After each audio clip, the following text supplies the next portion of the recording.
I'd like to call to order this regular city meeting for Monday, September 15th for 2025. I'd like to remind the audience that this meeting is being recorded and or taped.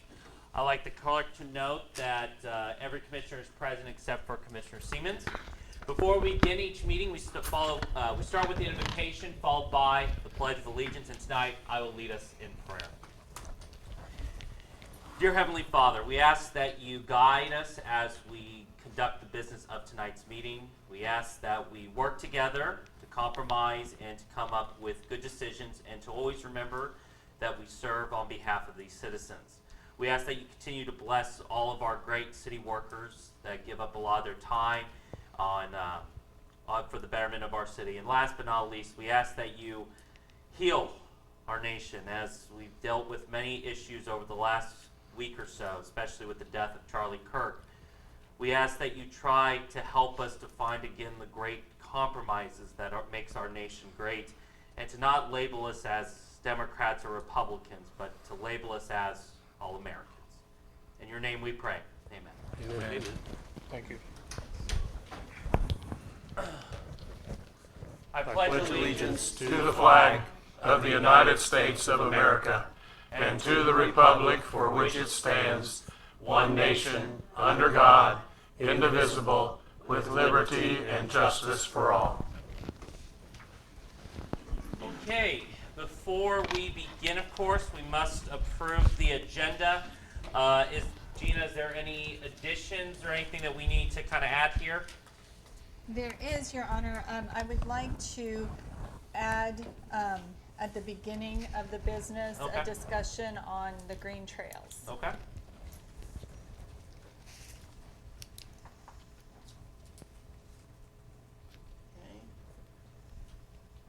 Alrighty. Is there anything else we need to add? Anything else? Okay. Bree, was everything okay with the executive sessions? No, one of the executive sessions needs to be changed. It Oh. currently states Attorney-client privilege, we need to change it to non-elected personnel, yes. Yes, for the city So manager. for the city manager, yes, we do need to change that to non-elected personnel. But there needs to be 2 executive sessions. Yes, and we still have the attorney-client privilege on there Correct. still. Non-elected personnel.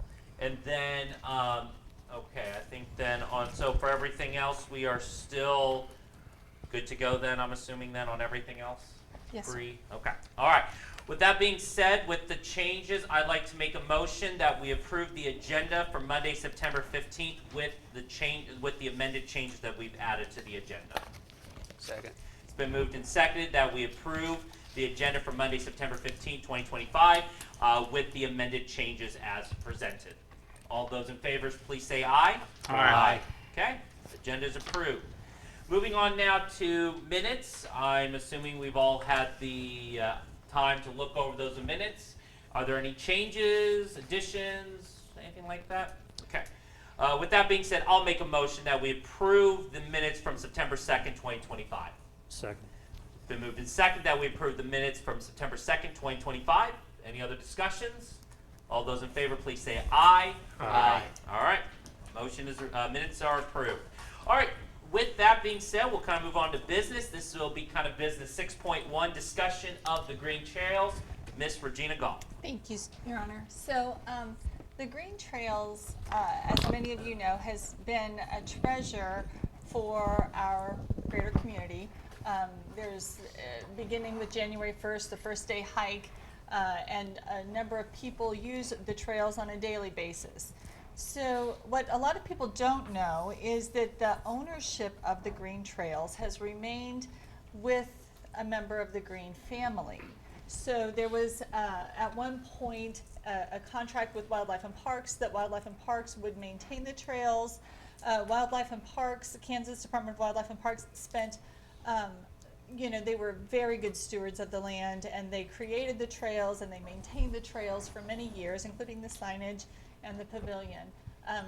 When there was a change in administration, the management of the trails was no longer possible by the Kansas Department of Wildlife and Parks, and unfortunately the taxes on the property had not been paid in a number of years, and there was a true risk that the trail land could have been on the next sheriff's sale. And so I have worked very, very closely with the Department of Wildlife and Parks. Riston Landwehr is here today, and he has worked closely with us.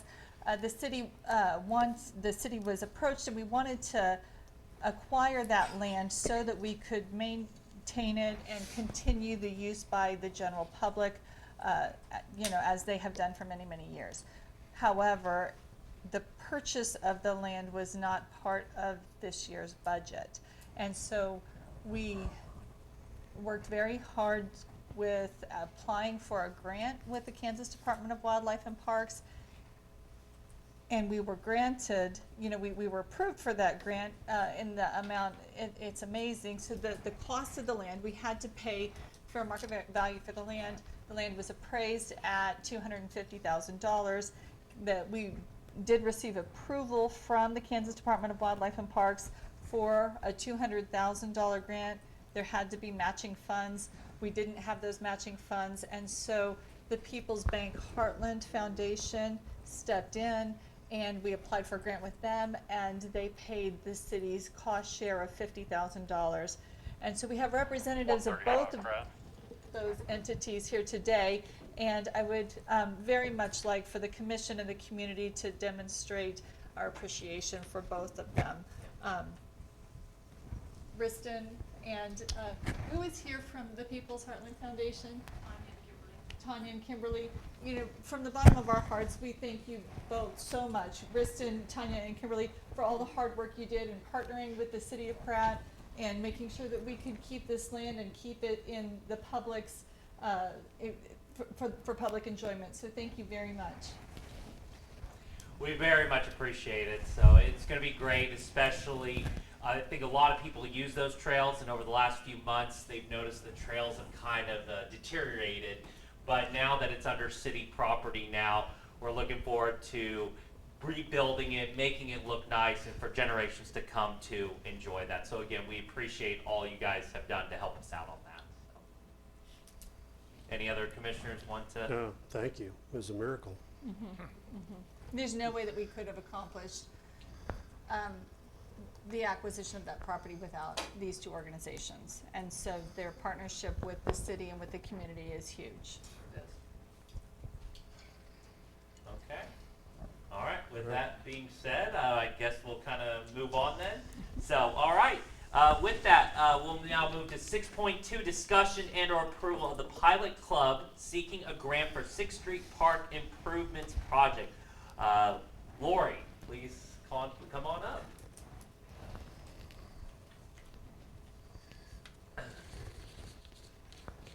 My name's Lori Ferguson. I'm a member of Pratt Pilot Club, and Belinda Gimple is our past president, and so she will actually do the speaking, so I'll just get you back.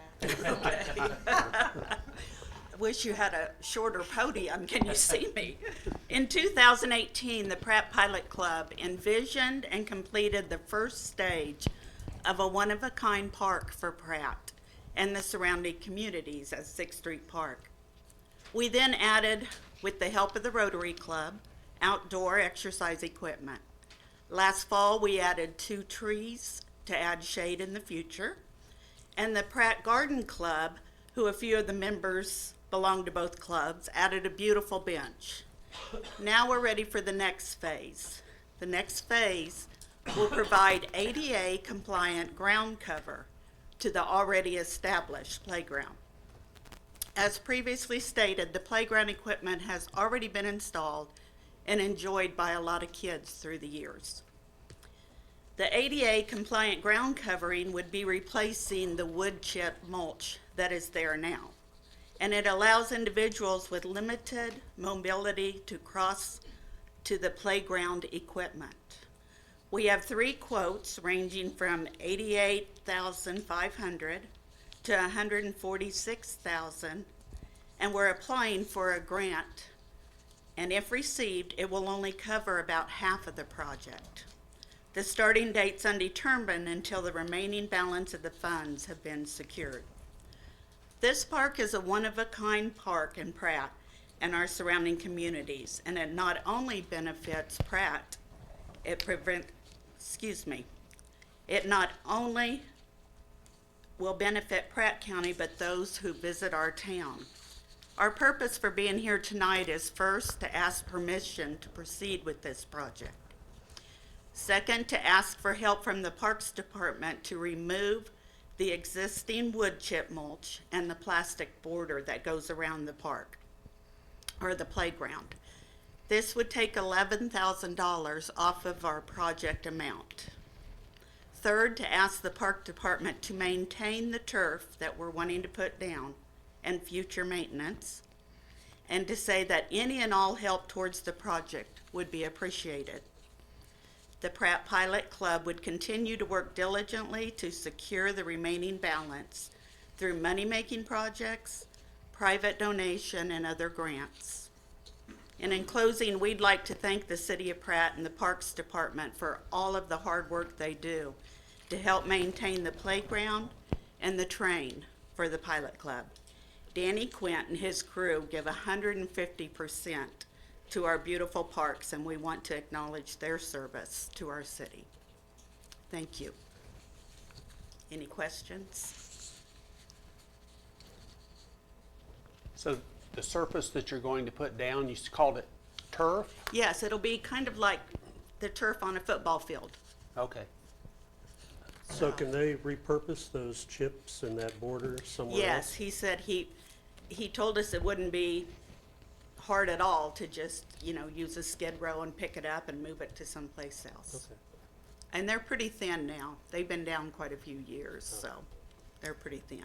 We also quoted poured rubber, but it's much pricier than the turf. So, but we do have quotes from 2 companies for both poured rubber and turf. But we were told we probably ought to approach you guys to just make sure that you guys are good with us going ahead with the project. Bob? I don't have any. Yeah, Sure. I don't think there's any objection. We have consensus. don't Yeah. we? Do we need to do a form? I was just curious, and you said the lowest bid was about 80,000? 88,900. Heartland Foundation, I'm sorry, we're gonna have you guys approach the commission. in Yeah, just a- sorry, there was a miscommunication, So so. please don't leave us. So sorry. That's okay. So as far as the funds needed for this project, the source is? It's Heartland. Our first grant will be first through grant, them, yeah. and then we're Okay. looking at other Does the grants. city need to commit their share before they will move forward Is there, with? is there an ask of the city? Yeah, Okay, that's what I No, thought. that's, no. So it looks to me like the main ask is the ongoing maintenance of this. yeah, and the Yes. removal of the existing And the material. removal. And I know they won't, that's not a big deal at all. No, we've already talked to Danny, and he's like, He'll- oh, sure, not a He'll- problem. He'll reuse that We in just, a lot of we're ways. supposed to come ask your permission, so. Gina, do you want a formal support of this, or does it more just need our head, Cody? I know you're so used I'm to that. so used to Cody, I apologize. Do you want us to do a formal approval of this, or is it more like if we just give him a head nod or A consensus. a consensus? I think a consensus is fine, Okay. yeah. Okay, I think you have our approval then. okay, thank Thank you you. very much. Thank you. Thank Thank you. you. Before we go on to 6.3, Heartland, I apologize. My fault. So, you guys would like to come on up to say a few words, or? We would love to have you, to give you the opportunity to tell us about the Heartland Foundation and the origins and the funding that you guys provide. And how you made the Green Trails a possibility, in other words. And obviously the Pilot Club project. Well, we're just, with the People's Heartland Foundation, we're thrilled that we were able to get this approval for you guys and partner with Wildlife and Parks and the City of Pratt to make the project a reality for our community. We're excited to see how this land acquisition continues to develop more trails in the future. So, and we've got a check for you. Well, why don't we both go? Okay, we'll both. Who's gonna take a picture? Oh, that's a good question. Who is gonna take the? Oh, we don't have to Come on, Bree. In my office? Thank you. Do it, Alita. To the rescue. We need a picture. Yes, we'll come on. Yes. I guess I can. Do we want to do it in front of the podium and not? Or in front of the Pratt sign, like. Yeah, let's do it in front of the Pratt sign. We'll just, yeah. It's all right. No, you're fine. No, it's okay. Oh, you're not gonna scoot in? No, yeah. no, I'm not gonna get in there. Gary, Gary's in the photo, it's supposed to, Oh, are you guys okay with no, we'll get out. that? There, I got you out. Everybody smile. All right. Perfect. Thank you. Thank you. Good job. Yay. Thanks. Thank you. Here's your chip. Here's that. Yeah, you're welcome. Hi, Kristen, thank you.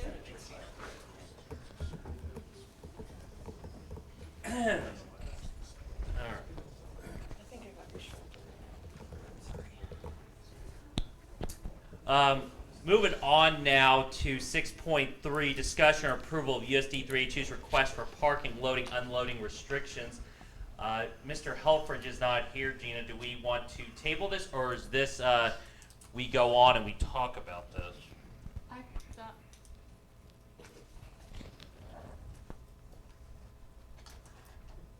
Sorry. No, you're fine. All this crazy technology. It was my understanding that Tony was gonna be here today. So I would say yes, table it, and then if he comes, then we can fit it in. That would be my recommendation. Cody, do you see a problem with that? No, I would recommend tabling as well. I think we need a little more information Yeah. from Did him. you want to see if he's showing up still or not, or? Oh, I can text him, sure. Okay, perfect. All right, we will just kind of move on for right now, and if not, if he doesn't show up, we'll just table this to next meeting. So, all right, moving on now to 6.4, discussion and approval of the funding request for the directional drilling unit. Mr. Kelvin Clay. Good evening. I'll move us around a little bit.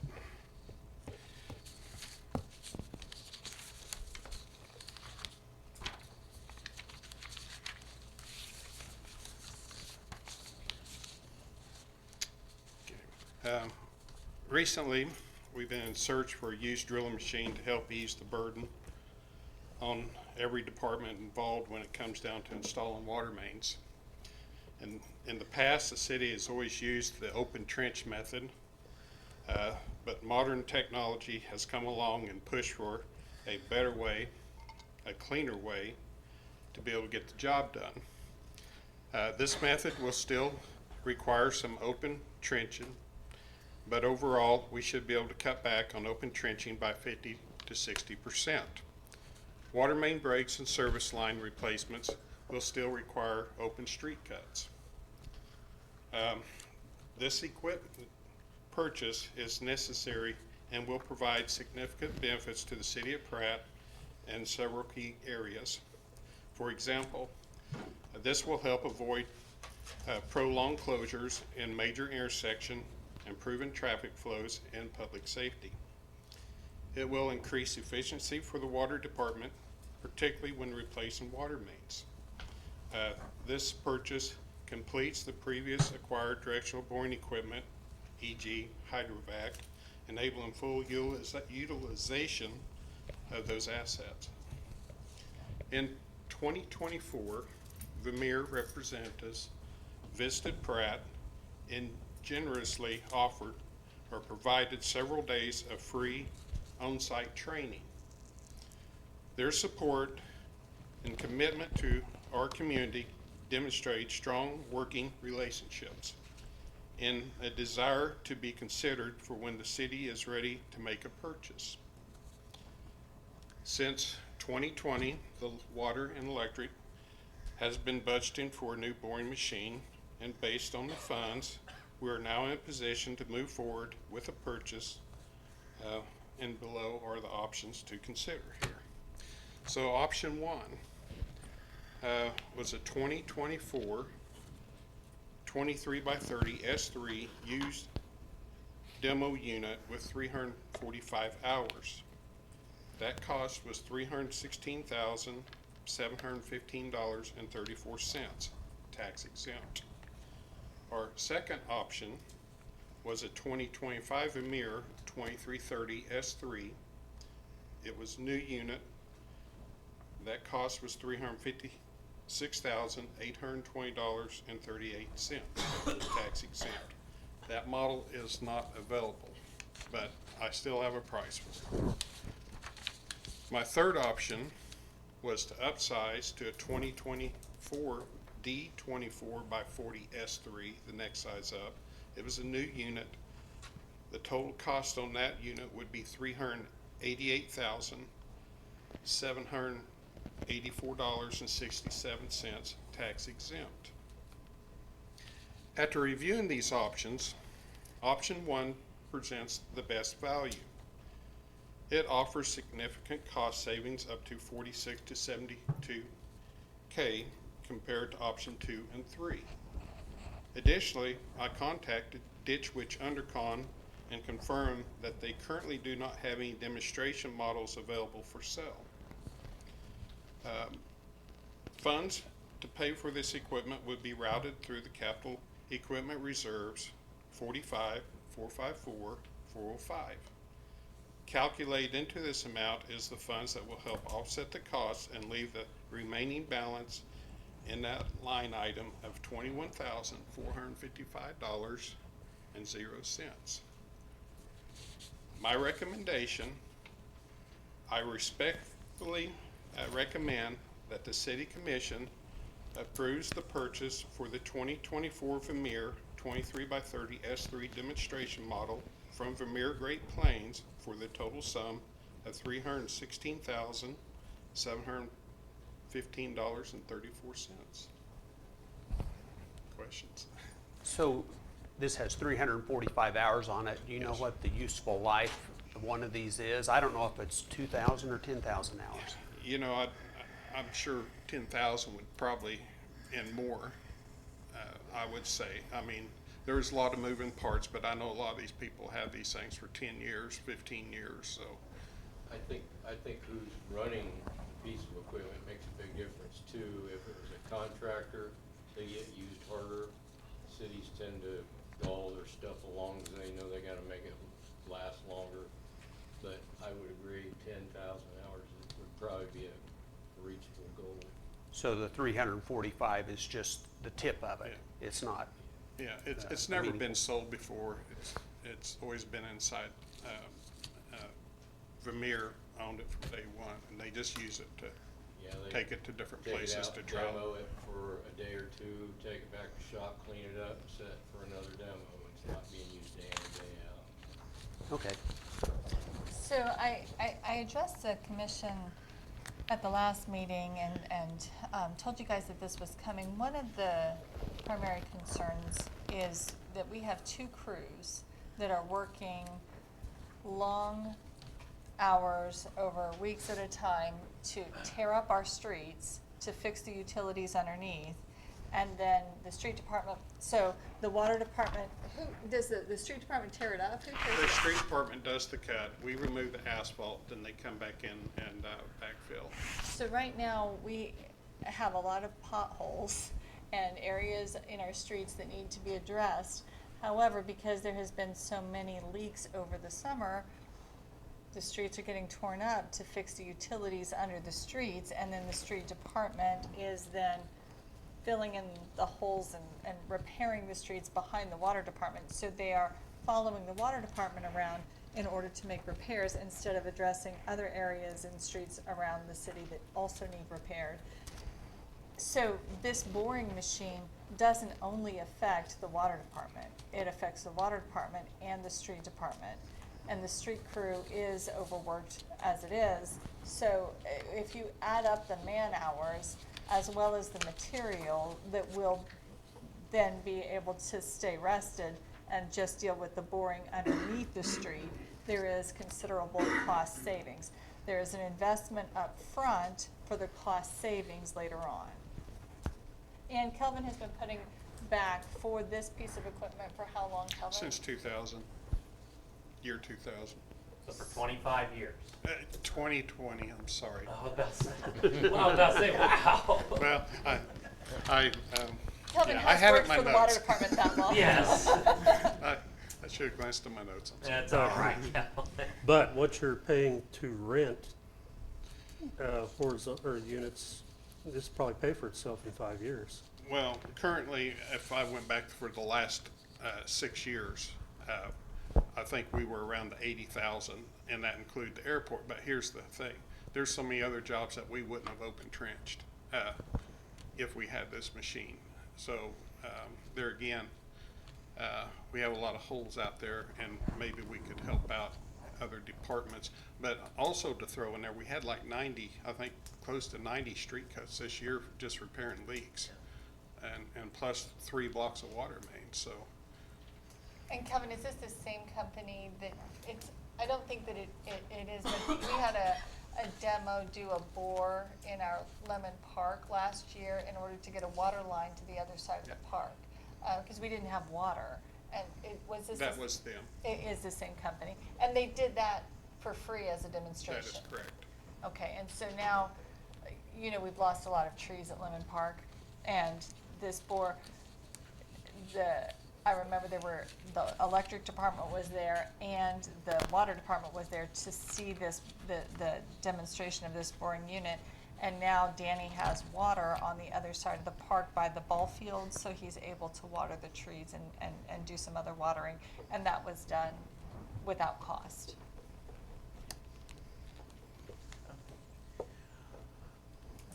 What's our pleasure?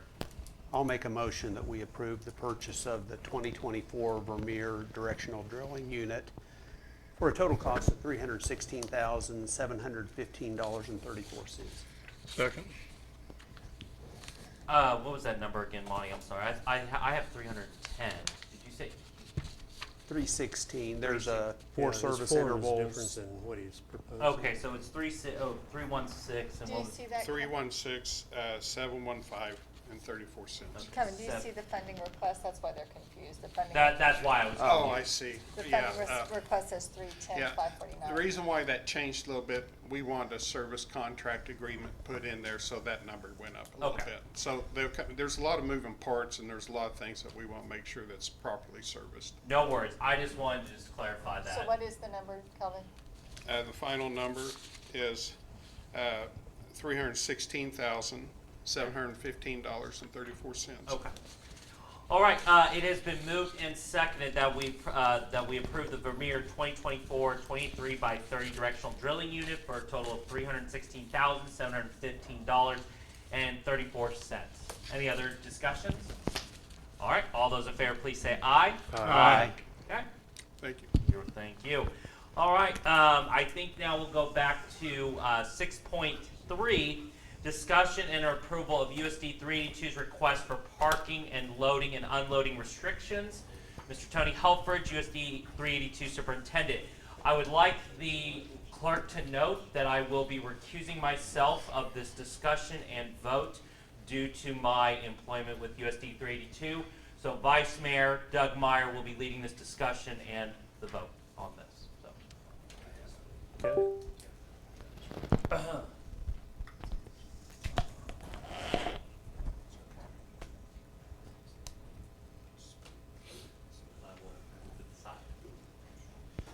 Do I need to pull this down? Well, I was hoping to be able to hook into your system, but I don't, because I just think it's easier to see and understand. Okay. Do you see it? Welcome, Tony. I've got an HDMI cord. Request a VGA. VGA to, To display port. That's what runs up to the. right, yeah. HDMI. We got HDMI right here we could bust into. Yeah, where does that one? That one's the box. Yes, went to cable. So probably just pull this. Yeah, use that, put that into it. Yeah. I'll get the input switched. Yeah? I think we can make it. See if I can figure out which one it is. Cable box.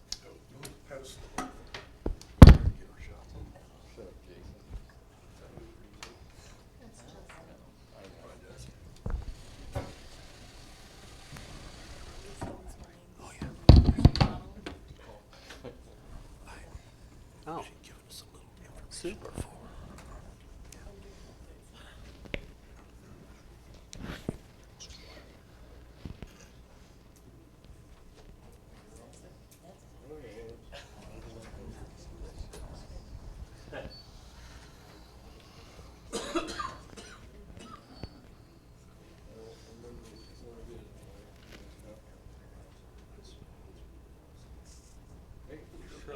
Nice.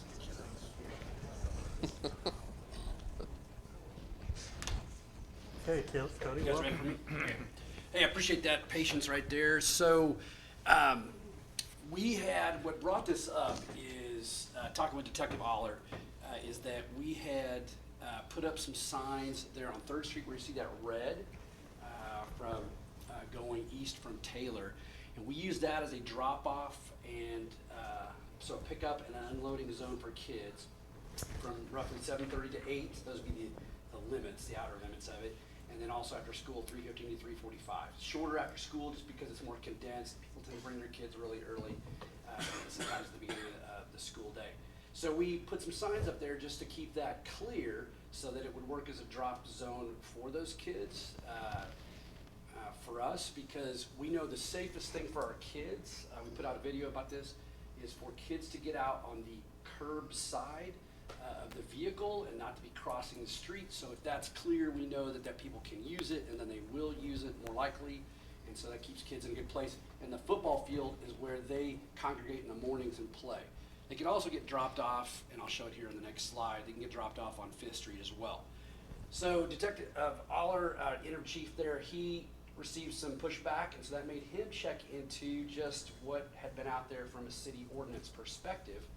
And so with that, he and I had a discussion and realized we had some other things that weren't really necessarily ordinance, so we hope that we can make it that so that it's something that really helps protect our kids. So one is we would like to put that as an unloading and loading zone. Like I said, 7:30 to 8:30 Monday to Friday, 3:15 to 3:45 Monday to Friday. It's definitely wide enough to capture the times that kids would be dropped off there.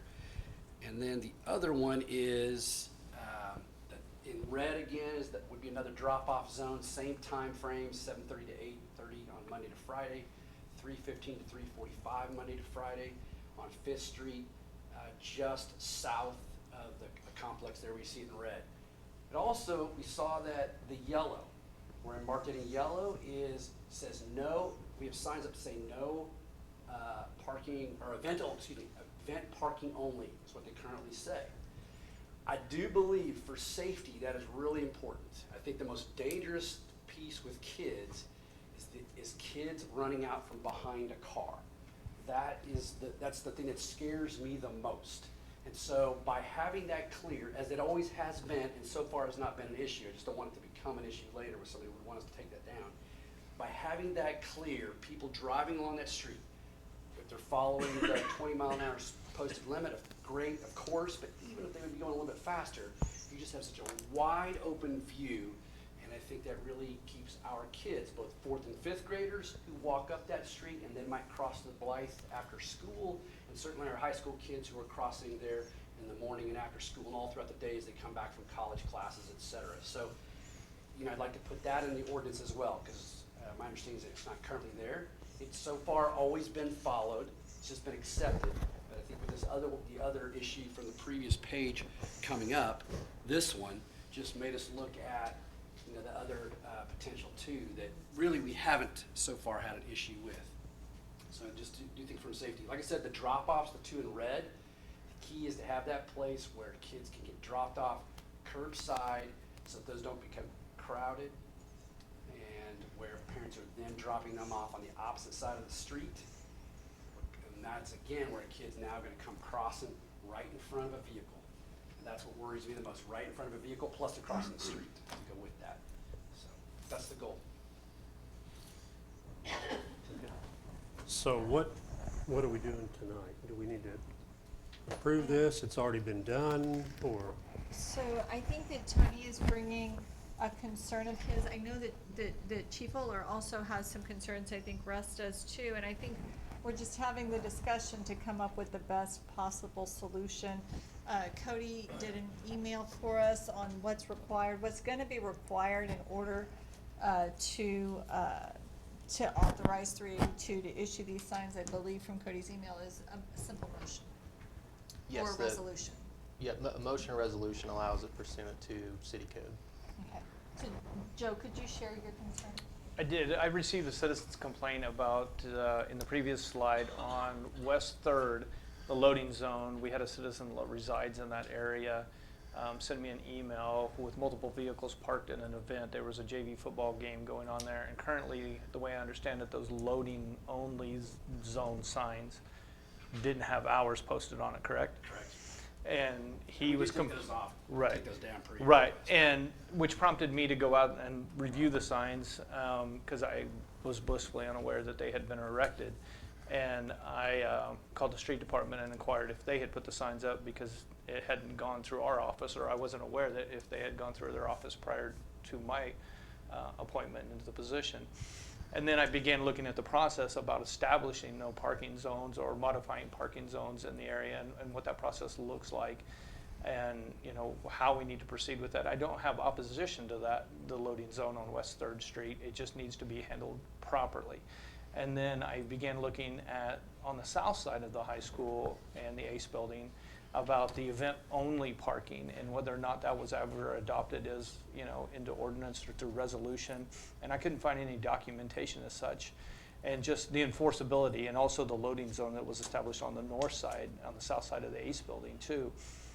You know, because if we do get a complaint and that signage has not gone through the proper process, then our officers don't have enforcement action they can take on a vehicle that's in violation of that. You know, it just, anybody, you know, puts that sign up without going through the proper channels, then how do we take enforcement action against them?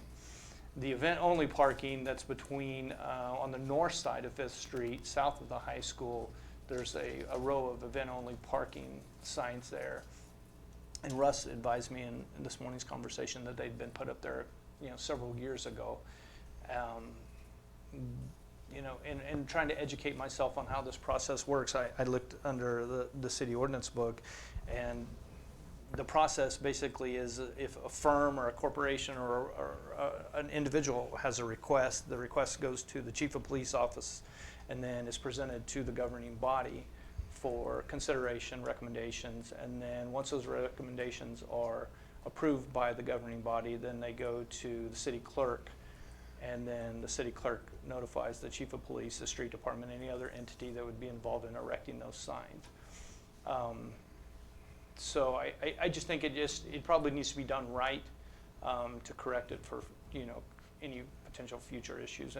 And parking has become a huge issue, you know, around the high school. We get a lot of complaints about people who live in the 500 block of South Hamilton, South Taylor, about, you know, high school kids parking in that area, in the residential area during school hours. And I know it is an issue, and I think the southwest corner of 5th and Taylor, USD 382 owns. You can just barely see that in the lower corner, the lower right-hand or left-hand corner of that. There's a parking lot there that USD 382 owns. And I think we could alleviate some of these on-street parking issues that we're getting by utilizing that parking lot. And it's going to involve somebody walking a half a block or a block further to get to their vehicle. But that would take some of these cars that are on the street off the street and maybe help our residents that reside in these areas. And I don't know what that policy procedure looks like for establishing whether that be a freshman parking lot, staff parking lot, sophomores, whoever parks there, but it would help free up not only your primary parking lot, because you also lost a lot of parking when USD 382 closed West 4th Street eastbound off Taylor for the safety of the children coming from the ACE building to the established playground to the north.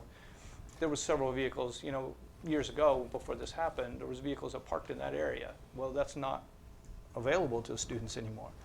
So we've taken away that parking lot, and then we forced those kids to park on the street, and the underutilization of that USD parking lot down there seems common sense, as that seems to where some people should be parking there to help get cars off the street and alleviate some of these complaints that we're receiving. So did we formally close that section of 4th Street? And if we did. It was dedicated, both pieces of Fourth Street were dedicated to the high school. They Okay. requested that, so we gave up everything, street, Okay, so we don't the right of maintain way. it, we don't do Yeah, anything, we okay, stop at the radius, yeah. okay. I have no opposition of the loading zones being established, but I just think it just needs to be done correctly. Who pays for the signs when that's requested? I would assume the city would be. I mean, we did for the We- library, we did for the properties. Yeah, over here. we worked with Tony in the past, the blinking 20-mile-an-hour signs because of their cost. I think I checked, and 12 signs of the caliber we're talking about, we're probably talking $250, $300. So there may be a few posts to add. I guess my question would be on the Third Street side, what was the resident in particular complaining about?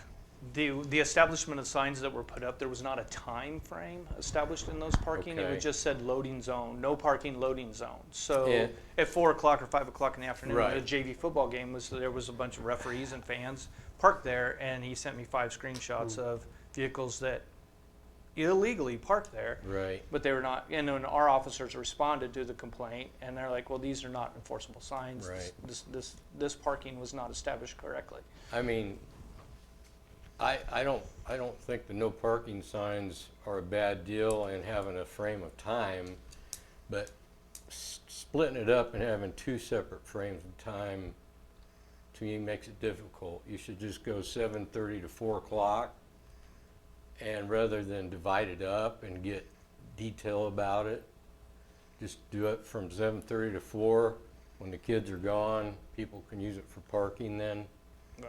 And in regards to the ones on Fifth Street, those popped in probably kind of quickly. Be mostly a school, city agreed deal. It wasn't really written into the ordinance to be enforceable. It was more of a deterrent. Sure.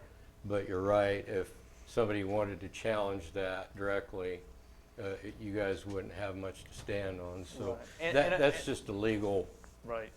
And I believe Cody can speak to that in part of his, in his email that he sent to the department heads involved in this discussion today.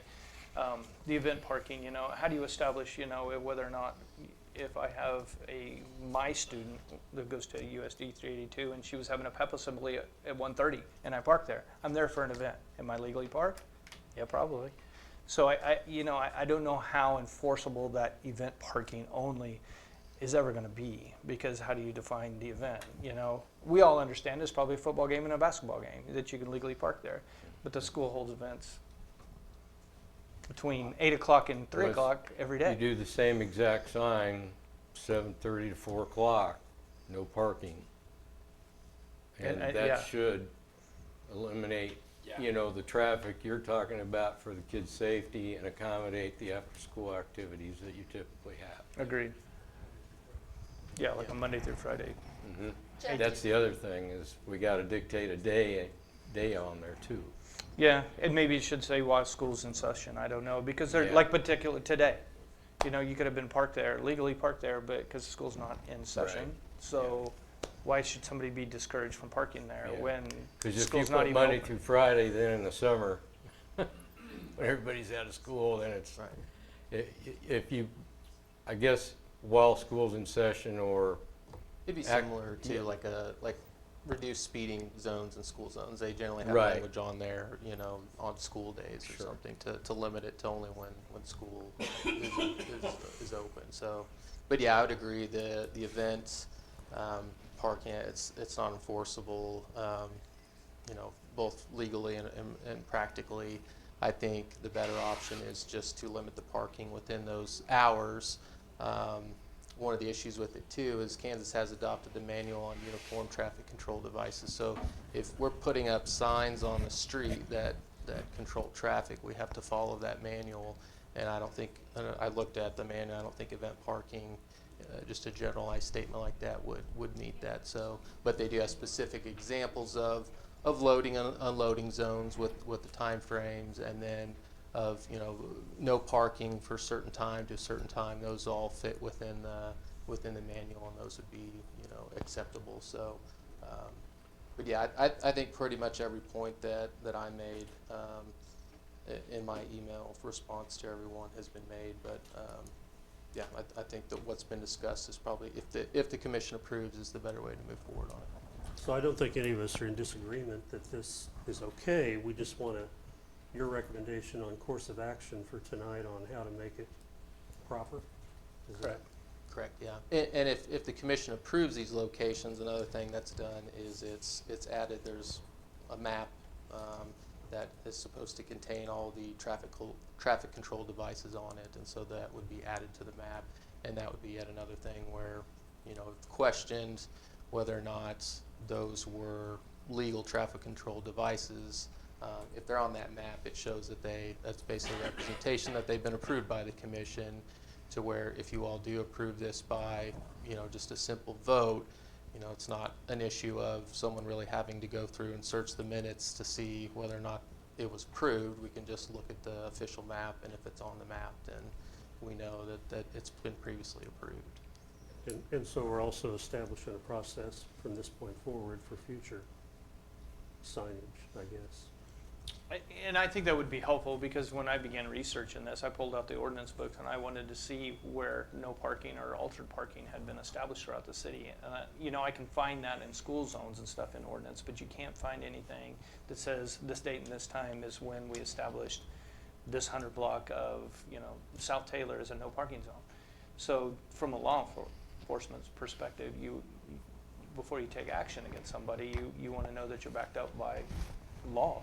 And I was unable to find anything in the city ordinance book that says this area has been established as a no parking zone by the approval of the city commission this date, you know. And just from me, if I'm going to cite somebody or take action against somebody, I would like to know that it was done correctly. So, Regina, what's your recommendation? Well, I want to give Jeff the opportunity. You participated in the conversation during the department head meeting. Did you have any contribution to this conversation? I don't think there's going to be any conflict with the 3rd Street addition signs, just time limiting that to school hours. Also there on 5th Street by the PAC building. The only part I'm going to see that may be slippery is the yellow zone. If we time restrict that to school and you have school functions at the same time, those parking areas are usually filled. You're talking homecoming, you're talking prom, you're talking any event that's during the school hours, that those parkings are considered event parking. If you timestamp those no parking, you've lost all 40 parking stalls along that street area. Agreed. And Tony, was there a way that that 382 could address Joe's suggestion with that parking area, you know, to encourage students to park in that parking lot that's underutilized? I think for us, kind of like the issue that the library had, I mean, I think it comes down to if you want to have an ordinance on Hamilton, I mean, you got to push them there, because we can't really tell them they can't park on Hamilton Street. We have a parking lot available to them for sure. They're kids. Most kids can use a few more steps. So, you know, there's certainly plenty of parking, I think, available to them. But, you know, so they're just picking what's closest, and we really can't shut them off. We have the same problem with the library. We can go to them with the moral argument, but that's not really a legal, we can punish you argument.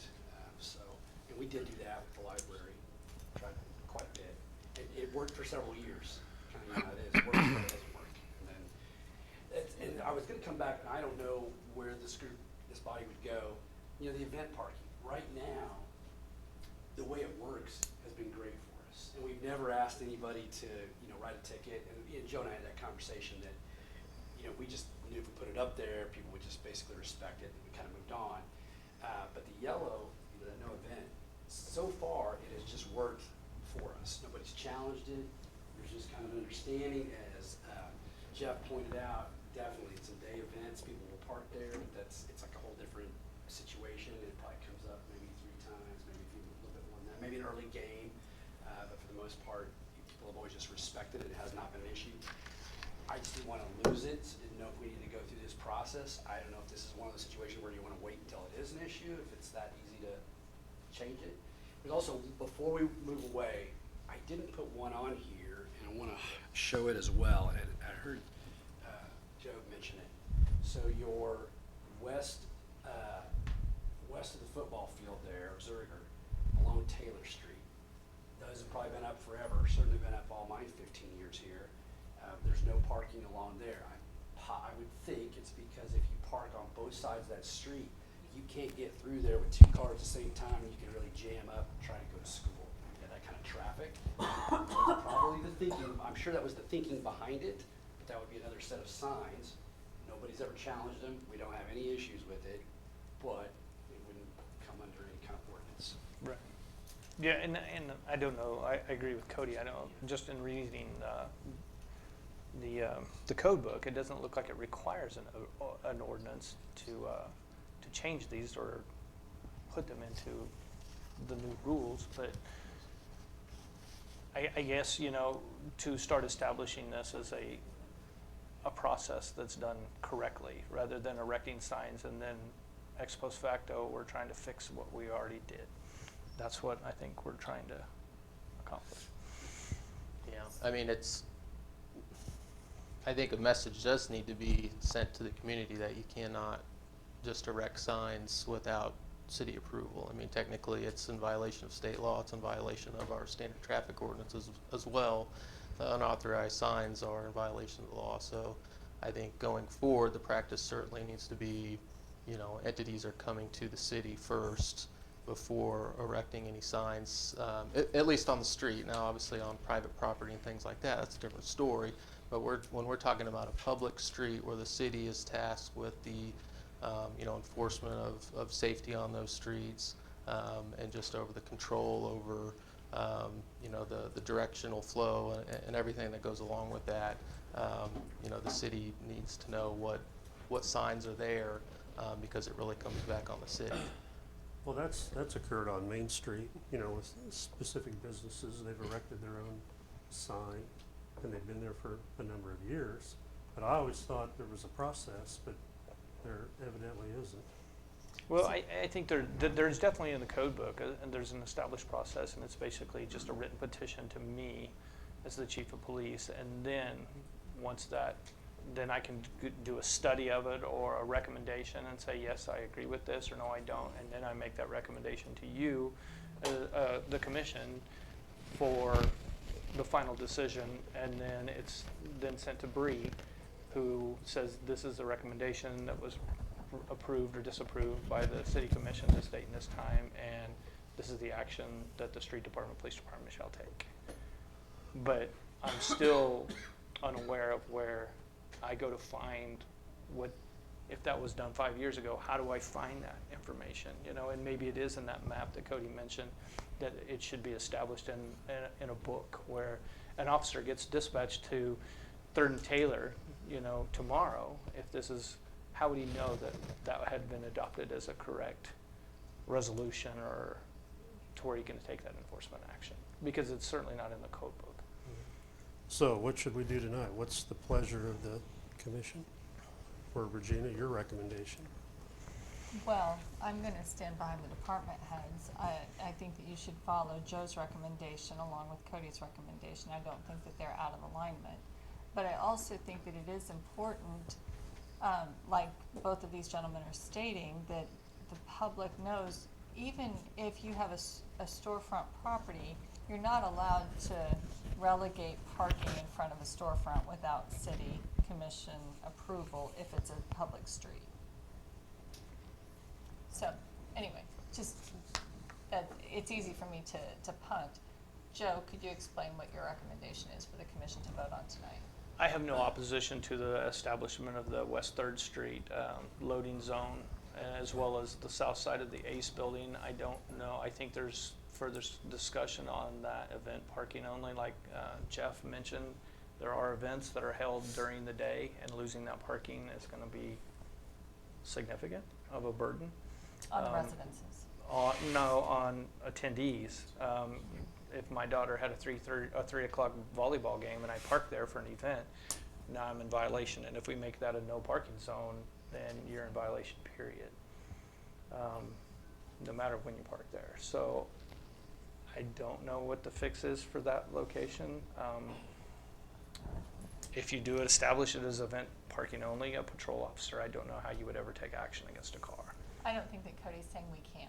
I don't think you. Not currently, we couldn't, not with the current But signage. it is an event-only parking, from what I read in your email, that would not be enforceable. Right, I don't think that's approved signage under the Uniform Act that's been adopted.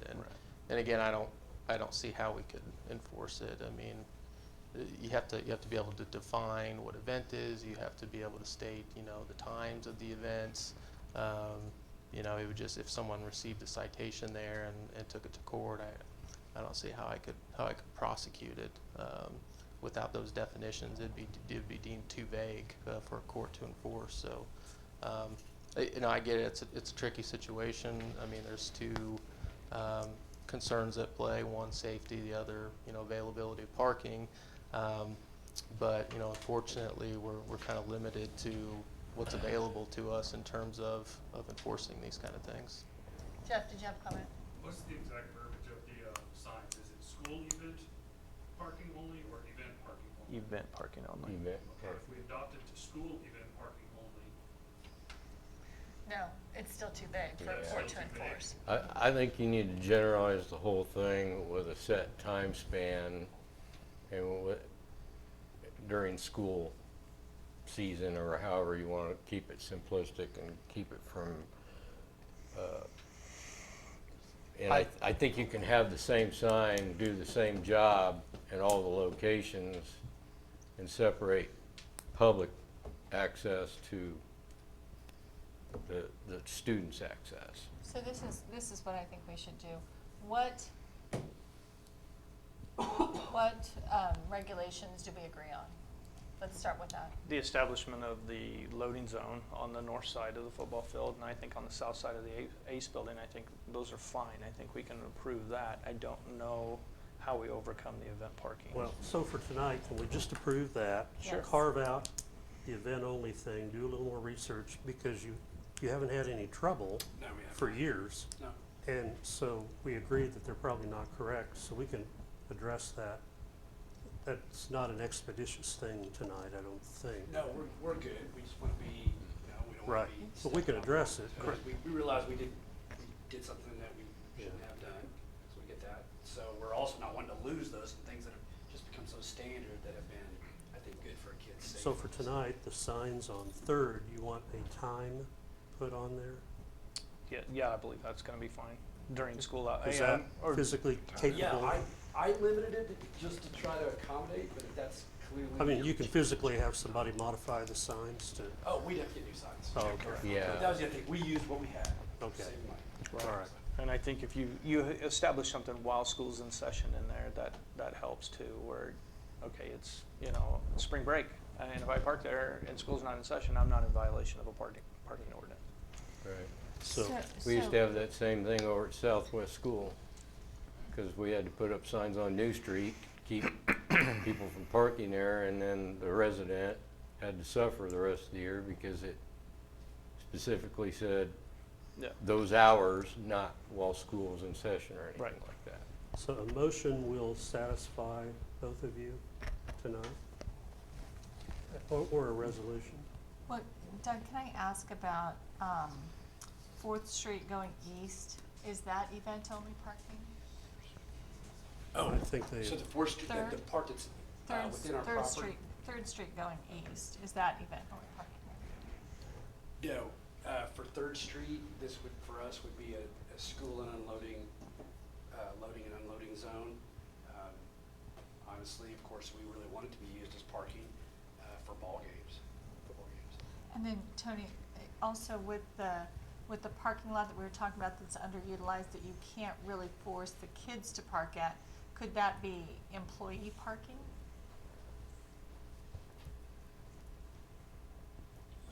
We could establish that. I don't want to force our employees there though, or that's gonna be, real. Is that a paved lot? yes. It Semi. needs some work. I mean, it's just because it hasn't been used, I don't know how long, it hasn't been used in my 15 years here, like much more than 1 or 2 cars just happen to be over there. And it got quite a bit of work on it when Simpson Construction was on it, so it just, did some Just looking for some, appreciation. just looking for some Right. negotiations, you know, how can we meet in the middle? And I do think that there is some stress on the residences who sometimes, didn't you tell me that there was a resident who couldn't get into his driveway because the Yeah, students were kind they of just, encroaching they on the nose driveway? in from either side, so I'm gonna have the street guys go over there and paint a short piece of yellow just to give it a visual.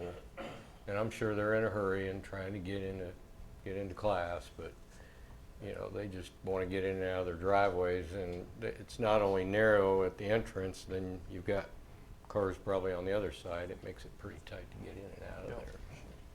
So both of you can you come up with a motion that one of us can say?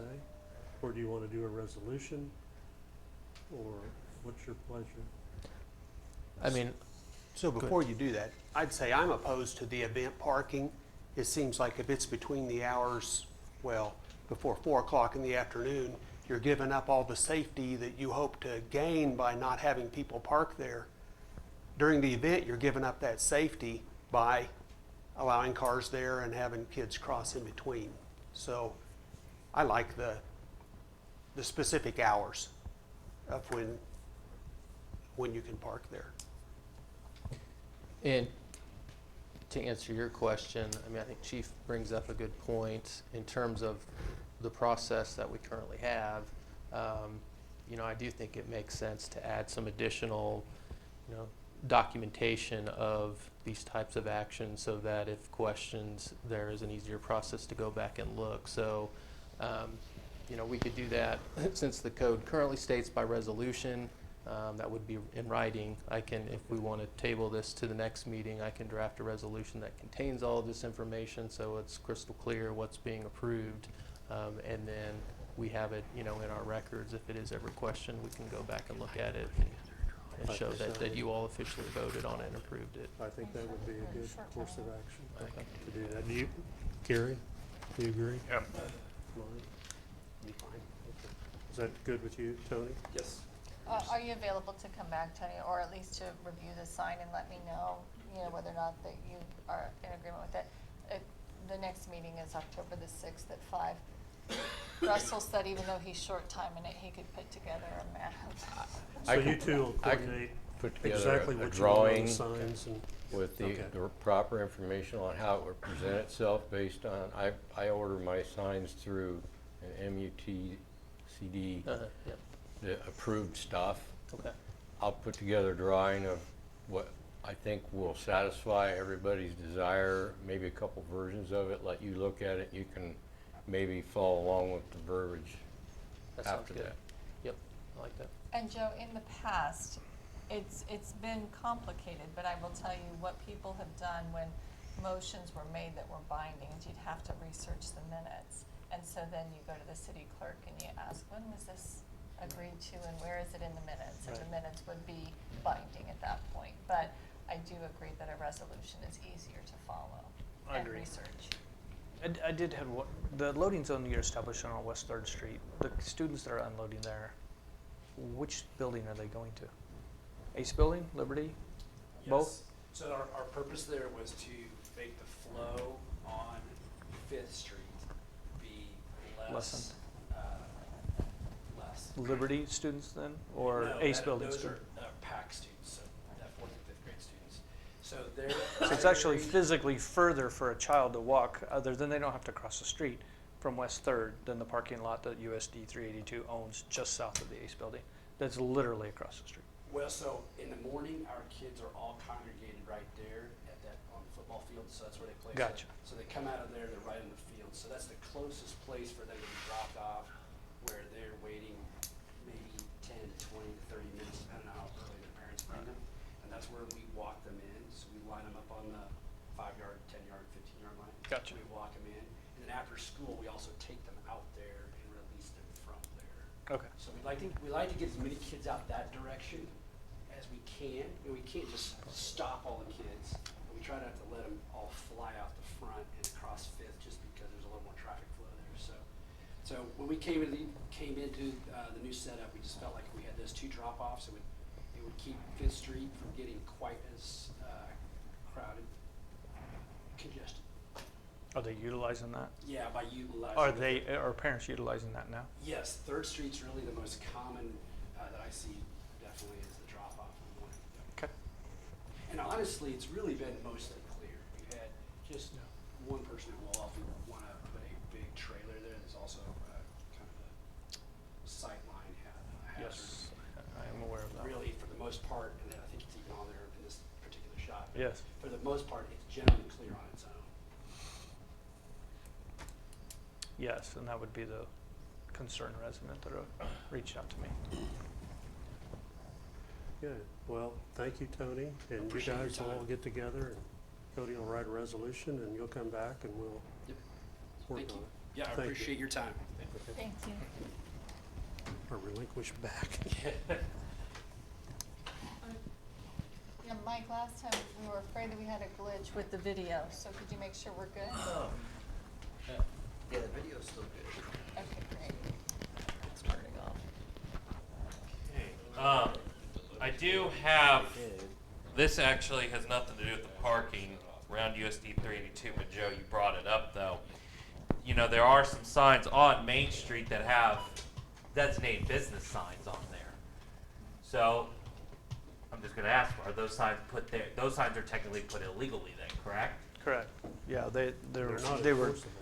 Yeah, they're certainly not enforceable. We have several signs that individual businesses have erected in our downtown area that law enforcement could take no action against if somebody violated that. There's some 15-minute only parking signs in our downtown area. But again, that wasn't supported by the city though, correct? I don't know. I don't know how one would look that up and say,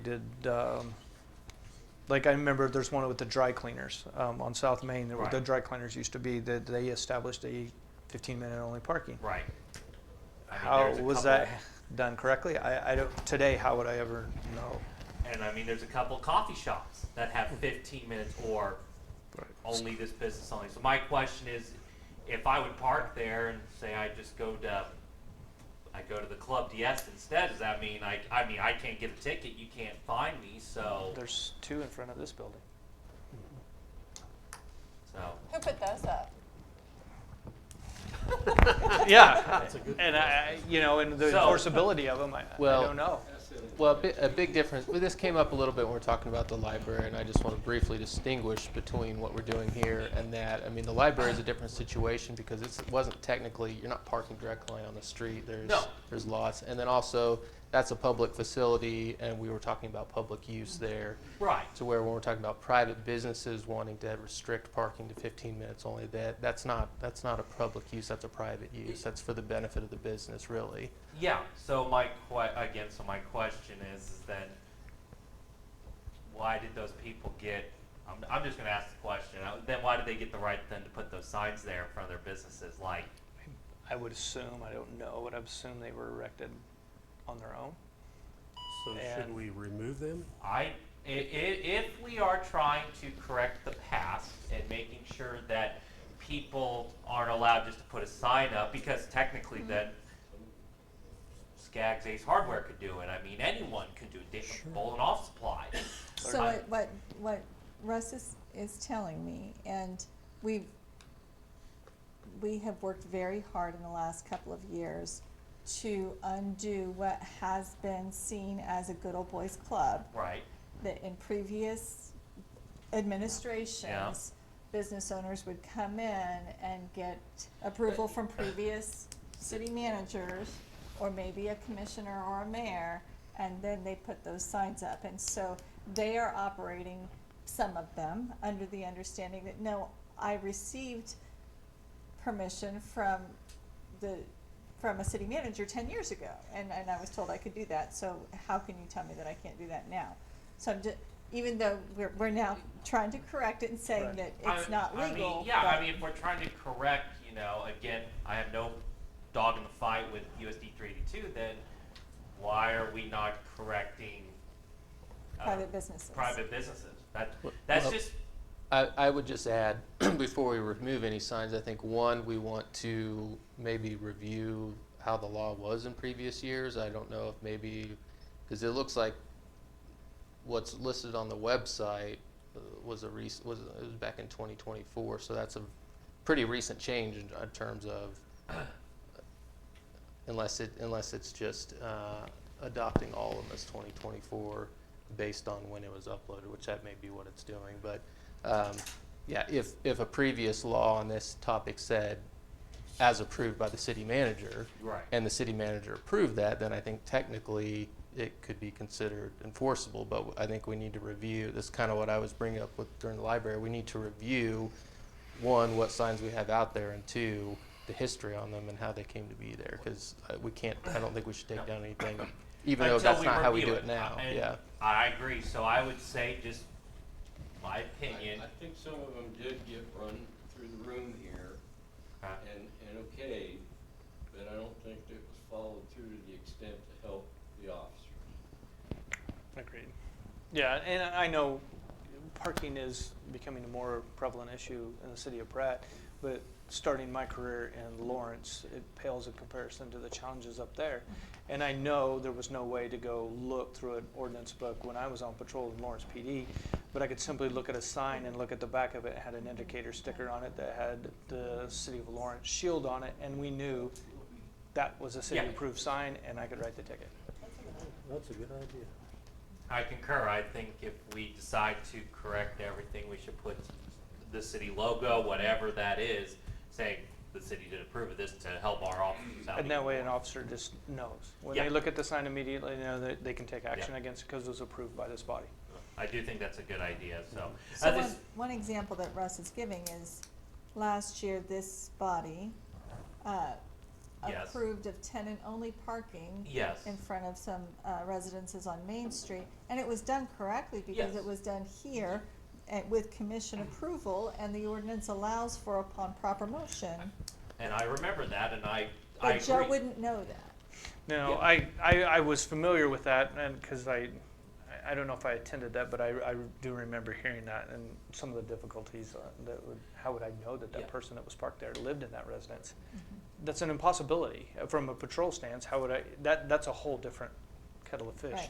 Right, so a map and signs that have a specific city emblem. Yeah, I concur. So again, I'm not trying to start a deep investigation to see who can park where, but as I said, if we're trying to correct the past on things, like I said, if we're trying to fix USD 382's, parking issues, then, like I said, we should make sure that all the other ones are enforceable or Right. not. Because if it's not enforceable, then what's the point of having a sign there? Exactly, and I have no opposition to helping USD 382 with loading and unloading zones and establishing no parking, but I also think if you have a parking lot that's vacant, Yeah. that's not being utilized, then you can meet us in the middle and utilize your own parking lot to help alleviate some of this problem. So, okay. Alrighty. Sorry, I at least had to say my 2 cents about something completely opposite, but we were, as I said, you were talking about Main Street and some parking Sure. spots, so I wanted to at least bring up that discussion. Absolutely. Any other things besides USD 382 about parking that we need to talk about? Okay. All right. Moving on to 6.5, discussion and approval of the funding request for the purchase of the Cat diesel generators. Mr. Huber. Well, I know this morning when I talked to Kelvin, he was a little nervous about presenting his purchase today. Uh-huh. I asked him if he wanted to trade. He didn't. So, all right. Well, this has been a couple years of research and information that I have been feeding everybody for quite a while to come to tonight. And I won't go clear into details like I have, but just to shed a little light on this, we have a aging steam turbine that is on its last leg. We've looked at different scenarios and things that we wanted it to replace it with, not replace it. We came down to putting in 5 3-megawatt diesel generators to take its place. We feel the need that this is the best option for the city right now. The funding for this will come from a purchase prior agreement that's going to expire April of next year, and there will be no rate increase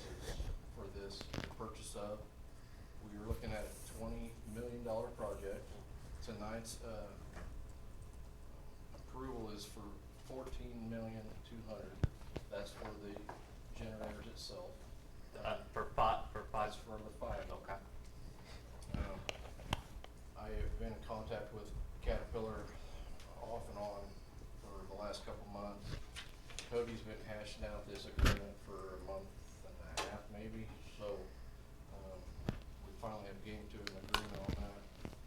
But this would be for the purchase of the generators itself, the enclosures, 2 tanks, I think they're 15,000 gallon tanks, for the purchase of $14,200,000. We will, at this moment, we get the agreement signed, we will not have to pay until they are delivered 90 days after delivery.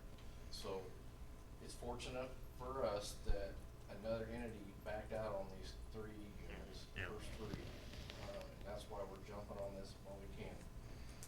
They will be delivered sometime mid-26, so 90 days after that, we would have the first payment for them. The other 2 will come in the following year, so we won't have to pay for them until they're here.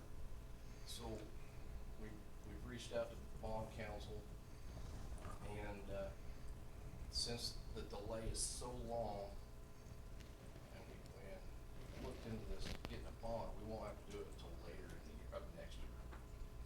We didn't want to get a bond and start paying interest on something that we're just sitting on. So, and in fact, we'll do part of it, and then we'll look into at that time, do we get the full amount and then put the rest in a CD or something that has an interest rate to at least cover what we're paying for. So that'll come later. So tonight, what I am asking for is the agreement to be signed for the purchase of $14,200,000.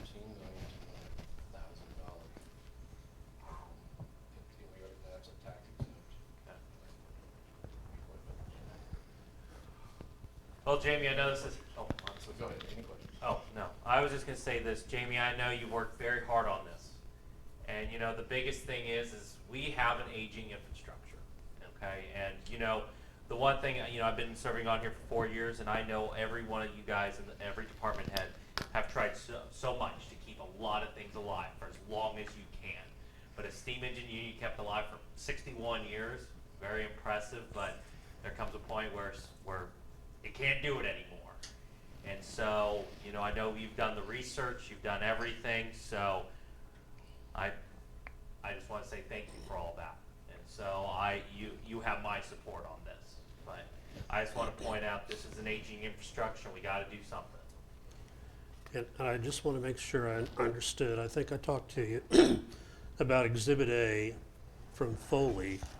That's saying that if it's wholly contingent upon appropriation of funds for the purchase, meaning if the bonds fell through, everything, we weren't able to finance this, it's not etched in stone, right? So I can answer that, but I'm gonna let Cody answer it for you Okay. because he worked so hard on this contract. Yeah, Okay. that's correct. This is essentially like the cash basis language we generally, I have put into contracts. It's based on, you know, statutory law, but yeah, you're correct. If basically we're not able to secure the funding for it, pursuant to that statute and pursuant to this agreement, the city of Pratt is not on the hook for moving forward with that purchase. There's no penalties or anything that can be assessed for it. I appreciate you putting that in there. Made me feel better. Sure. Yeah. Well, in the accounting side of it, if we didn't have that, we would be incurring an encumbrance. Yeah. And have to have budgeted that Right. money to spend or have the bond money this year to pay for it, so, yeah. And, you know, I know that the infrastructure is challenging for the public to understand, and I know that it seems like such a very large purchase.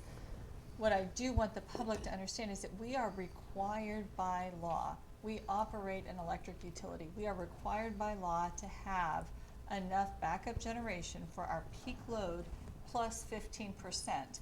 And if we don't have that in infrastructure, we are required to purchase power off the market, even though we're not using it. We have to purchase capacity.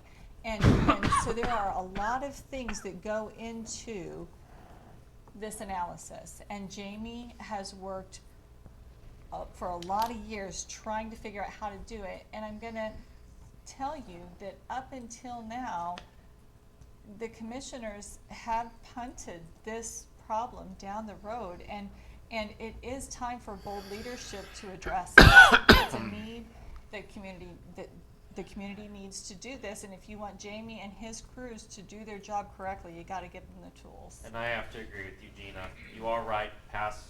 It has been punted for far too long, and I think now is the time that we cannot punt it any longer down the road.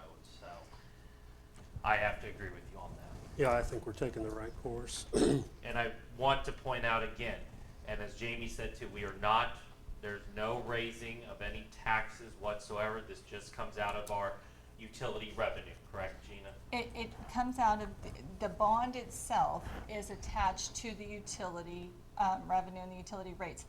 And we are at a fortunate time where we are losing a purchase power agreement next year. Yeah. That's been a very expensive purchase Yes. power agreement to the tune of $2 million or more a year. And so by that dropping off, we're picking up the ability to pay for this bond. Now, it's more complicated than that because we purchased the power from the Grand River Dam Authority. Right. We received power for that, so there was an exchange, but it came at a premium. And so the lack of that premium is going to enable us to pay for the servicing of this bond. Do you have any idea, if you were hypothetically going to replace the steam generator with another steam generator, what would that cost? Do you have any idea? I mean, I think it'd be more than 20 million. Oh, yeah, absolutely. And then we'd have steam and the whole problem with that. And then just trying to keep the unit that we've got going. Evan just received last week, we were at another, starting at about $1.5 million just to replace our boiler tubing. That's gonna be coming up. So all the parts and pieces to a steam turbine are very expensive. You all got to tour inside that power plant, seen what it takes, the piping and everything. If you put it in today's numbers, you're probably looking at $20-30 million project. So, Plus the manpower. Whenever he kicks off that steam unit, it's all hands on deck, and the high premium of catastrophic insurance, that has to go alongside that steam unit. Yeah, I just brought it up. I don't want you to go that direction. I just wanted for the public to know that we're moving in the right direction. Yeah. That replacing that is really not an option with the same kind of unit. and our biggest thing was, we first want to have generation for our customers in Right. emergency situations. So we still own a 1.5 miles of transmission line that goes west of town. If that or the transmission line that's coming from Great Bend or Massillon would go down, we have enough generation just to keep us functional. So that's huge. There are cities out there that do not have that right now. So, but that's if we were to lose that tie, we could generate to keep everybody on. How long will those tanks run? Well, I've asked this, it depends on what the load is on them. So if they're full loaded, it's a day or two. So, and then that same scenario with our other two, our dual fuels, they can only run a day full load. So we would have to start getting trucks brought in. So let's hope that doesn't happen, especially in an emergency like that, but it is capable of doing it. So. Gary, did you have any comments? I was just curious how they were going to be delivered. Do they come by rail? Do they come by truck? Do they come?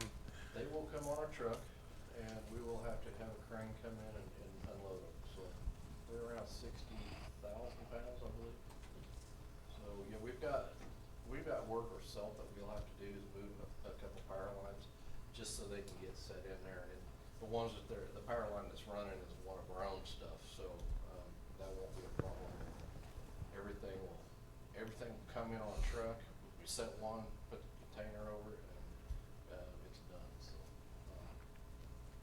pretty exciting. Yeah. So, yeah. And of course, we already have a location where we're going to be putting these as well. Location is picked. Yeah. We're going to use a lot utilize an old cooling tower basin. Yeah. So we're gonna set it right back over that, because right now it's kind of an eyesore and we have to mow around it, so we're gonna make it functional. So those other cooling towers will go away eventually, won't they? When we get to that point where we mothball the unit, I've already started getting feelers out. See, there's other cities, there's actually two that's not very far from us that are still running with steam turbines. And we're gonna try to reach out to them and say, hey, you know, we've got these parts that have been purchased in X amount of years ago. Would you be willing to, we'll make you a heck of a deal, so. But all it's cooling towers also, cooling towers aren't very old, so. Alrighty. I will make this motion that we approve the funding request for the purchase of the Cat diesel generators, 5 of them to be exact, for a total of $14.2 million. Second. It's been moved and seconded that we approve the funding request for the purchase of 5 Cat diesel generators for the total of $14.2 million. Any other discussions? All right, all those in favor, please say aye. Aye. Motion's approved. That is the largest purchase I've done as a commissioner, I think. You have purchased that much All in of streets us. over the years cumulatively. And out. All righty. 25 years from now, that'll seem like a bargain. Yeah, yeah. It will. All righty. Next one. Mr. Huber, again, is discussion or approval of the engineering contractor for the Cat diesel generators. Well, since the last just got approved, we can move forward with this one. Yes. So, I didn't go out for, different engineering firms for this because we also have underway the substation, improvement project going that was grant funded. And the contractor that is doing it is Utility Help Net. So with this being at the same time as the other, it just made sense to have this contractor be able to tie it up, the whole project together with the generators and the substation, and go with that route. So with this, he gave me a list, and you guys have all seen it, the projected cost of what his engineering will be and what the equipment will be. So on top of the 14.2, we're looking at another $5 million to pull on it. So those were high numbers, and I asked him to put high numbers on there. So his part of it tonight that I would like for you to approve is not to exceed $350,000 for the engineering of the Cat generators. Really, that's about it. Okay. Is there any grant money out there for any of this? No, we keep looking and looking, and there really is nothing for generation. Unless you went on to maybe solar or wind. And there's tax incentives, I believe,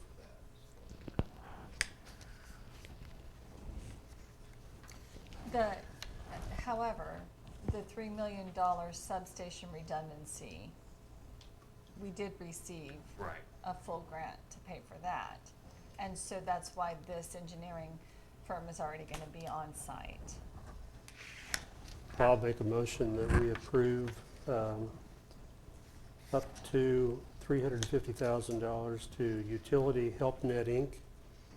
for the engineering services for the Cat Power Plant project.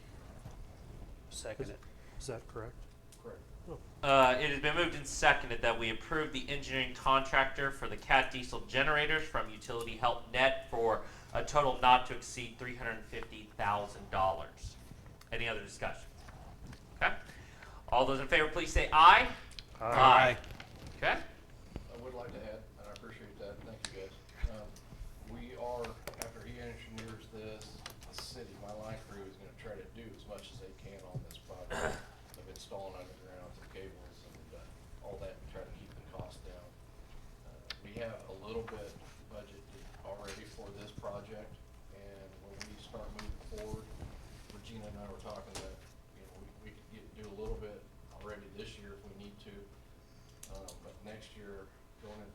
6, we're looking at $1.5 million that we have budgeted just for new generations, so, the bond total hopefully will come down, because we wouldn't need it all, so, cross my fingers on that, but without engineering, we can't move forward, so. But we can get him going right now, so, and tomorrow, myself, Evan, Cliff from Foley will start the process. We have to get a construction permit and air permit from the state, and that's what you guys have given us tonight, is what, to get this ball rolling. So, we're gonna get on it, because it takes about 6 months to get that going, and we don't wanna be that being the hang up of not getting it for next year. So the flow of cash, we can accommodate that through our bond and? Absolutely. Okay. So I've already been told about what our permitting is gonna cost, and then I'll be in front of you guys probably in 2 weeks. It's, All right. it's just over what she can approve, so. Well, So on this, okay, it's, costs will be incurred between now and when the generators arrive, right? Right. And so I would expect they would want to be paid before the bonds come in, so we pay it to be reimbursed by the bonds, and that's okay. Or, I mean, Jamie has done a good job at putting some aside in his capital reserves in anticipation of one day needing to replace it. It's just impossible to save $20 million. But that's what he was saying, is that he has, at the end of this year, he will have about $1.5 million. And that can front those costs up front that we have to pay for, before getting the bond. And that will also better inform us of exactly how much that utility bond needs to be. Okay. okay. Jamie, thank you again. Thank you, guys. Yes. Thank you. All right. Okay, with that, we'll move on to open public comment. The public is allowed to speak on issues or items not scheduled for discussion on the agenda. Comments should be limited to issues and items germane to the business of the governing body. The commission will not discuss or debate these items, nor will the commission make decisions on items presented during this time. Members of the public will be limited to 3 minutes for comments. Anyone from the public like to discuss anything? Okay. With that being said, we'll move on to reports. City Manager, Ms. Goff. Thank you. We've heard a lot tonight about many of the projects I've been working on. Yesterday, Linda Lannerman accompanied me. We went down to Oklahoma to get the deed for the Green Trails signed. And so she's such a friend of the city and such a friend of Green Trails. And it was a pleasure to meet Mr. Smith, a member of the Green family, and to hear his story a little bit of playing on those, in that area. It wasn't trails at the time, but playing in that area, and how his grandpa made him maintain some of that area. It was fun. Had a taxing entity meeting today, and so, just hearing from Dr. Calvert, Mr. Helfrich, and also Skyline Superintendent Becca Flowers on how their processes were going with their budget meetings. I do want to address the process of renewing the neighborhood revitalization program. So I know that some emails have gone back and forth.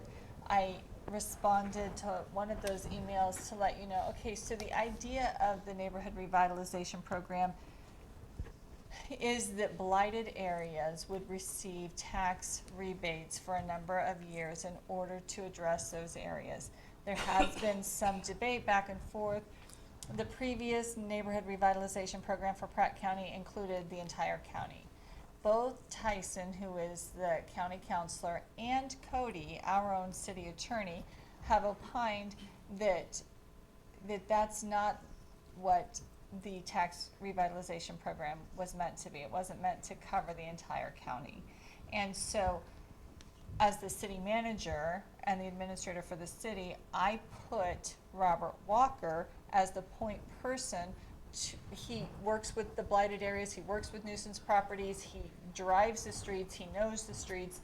and the properties and neighborhoods in the city. And so I put him as the point person to come to you guys with a proposal of what areas he believes are blighted and what areas he believes needs to be covered by this program.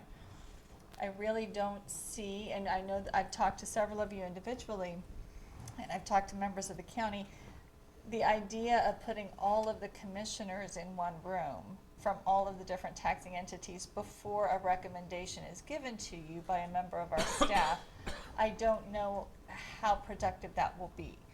And especially because of the concerns of the violation of COMA, if a quorum or more of you want to attend that October 15th meeting, you need to call a special call for that day or adjourn and with, you know, a notice given that you all intend to be at that meeting. So I want to address that and decide what you guys want to do. How many of you want to attend that meeting with other commissioners and decision makers? I'm going to have Robert there regardless, and I'm going to be there too. But So if you'd clarify something, okay, in my mind, the neighborhood revitalization program is this tax credit that's been in place for whatever, 30 years, that if you build a new house, you get your taxes reduced significantly the first year and it phases down 10 years. Is that what we're talking about? so, okay, if I would qualify that. If you build a new house in a blighted area, if you build a new house in an area that needs to be revitalized. A very good example of somebody using the neighborhood revitalization program appropriately is Brad Blankenship, who's in our audience. Brad bought 2 lots on 8th and Mount, which has a lot of old rundown homes, and he built a brand new house which increases the value of the neighborhood and helps lift up the neighborhood. That was the real purpose behind the neighborhood revitalization program. However, what happened the last time the county adopted it was it just said all of Pratt County is blighted, and all of Pratt County needs to fall under the neighborhood revitalization program. And Tyson, who quoted an attorney general, Cody, was it an opinion or was it just a letter that said we didn't do it right? It wasn't a full-on opinion. It was the letter in response to, because when the NRP, I think maybe it was an interlocal agreement that the city entered into with the county, because the county was going to basically keep track of all of that and issue the rebates, and that has to be approved by the Attorney General. So that was sent to the Attorney General's office. They approved that, but they put a note in that letter stating, you know, basically they did not believe the county could do that, but because that's not what the purpose of what they were dealing with was at that time, that wasn't the issue. They weren't taking any action, but they did point it out at that time. And so, Gina, first off, you brought it up. The county said the county commissioner said the entire Pratt County is blighted. Is that correct? Is that what you said? Well, or- so what happened when it was last adopted, it wasn't just the county, it was all the taxing entities Okay. agreed that the entire Okay. county was blighted, because all the taxing entities have to agree on what areas are blighted if they fall within their taxing jurisdiction. Gotcha. Okay. Sorry, I just want. And when did they agree to that agreement? It was, those meetings took place in 2017. Okay. However, we had missed the deadline, and so I believe that it should have taken place in 2016, and for whatever reason, it had been missed, and so we did it in 2017. Gotcha. But when we moved back to Pratt in '98, we bought a new home, and it qualified for the 10-year tax rebate. Mhm. And I don't know where And we're not I don't think we're in a blighted area. blighted area. I would agree. That you're not in a Well, blighted area. I don't think so. So, but that's been gone for 15 years now, but. So I think that what Tyson said, and Cody agrees, and really the plain language of the program would state that the purpose is to address blight. Well, and Tyson did qualify that to state, he's not saying any rebates that have been given, he's not questioning any of those. And I agree. I mean, if that was in the plan, then it was a valid rebate. But yeah, the question is, now that we're coming up on renewing it, looking at the specific plan itself and making sure the plan complies, because that's really the issue, not particular individuals who took the rebate. That was well within the plan. And I'll tell you, I talked to Heather Morgan earlier this week, and she said that, from her conversations with the county commissioners, at least, a few of them, they don't believe that, that moderate housing is, that this program shouldn't apply to moderately priced housing. In other words, Sandy Creek is moderately priced housing, but if you're talking about $1 million house and applying the neighborhood revitalization program to a new build of a $1 million house, is that really appropriate, and is that within the spirit of the program? So how do we compare with other communities or other counties? Are they doing the same thing, or are they following the AG's opinion, or It's mixed. mix? Most are following the AG opinion, and their revitalization plans include the map, and they're showing different areas that I'm aware of.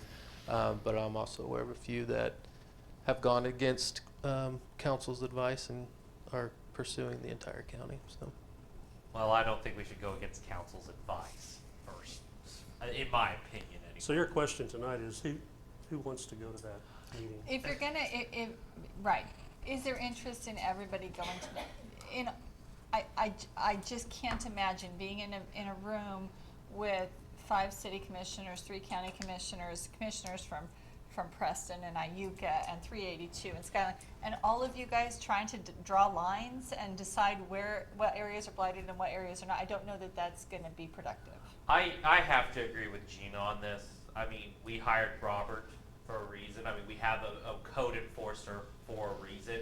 I mean, Robert knows this town better on what areas are blighted, what areas are not blighted, and so on and so forth. So, in my honest opinion, I think Robert, and of course, Gina, I know you'll be there, of course, but I think Robert should be our point person. And I'm not trying to discourage No, a I few know. of you from going. I think it makes sense from a land bank perspective, or if you have a true interest in Yeah, it.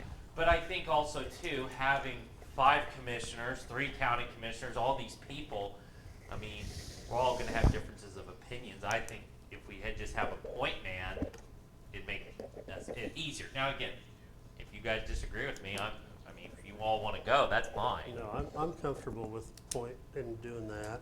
I don't want anybody to think we're not interested. For sure. And we don't want to go because we're not interested. No.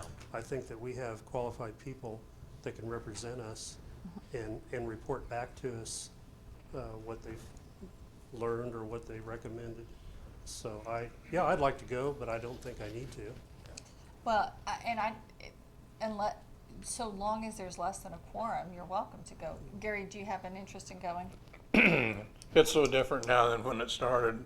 When I was in business, I don't think we had any project of any large value that didn't go through the revitalization program. And it was sold to us either by the state or somebody that this was a way to encourage people to build new homes, not about blighted areas. I don't remember that being a part of it. But we used it all the time, and it saved the taxpayer considerable money over that 10-year period. Sure. And it was a selling point. It allowed some to build that couldn't otherwise do it.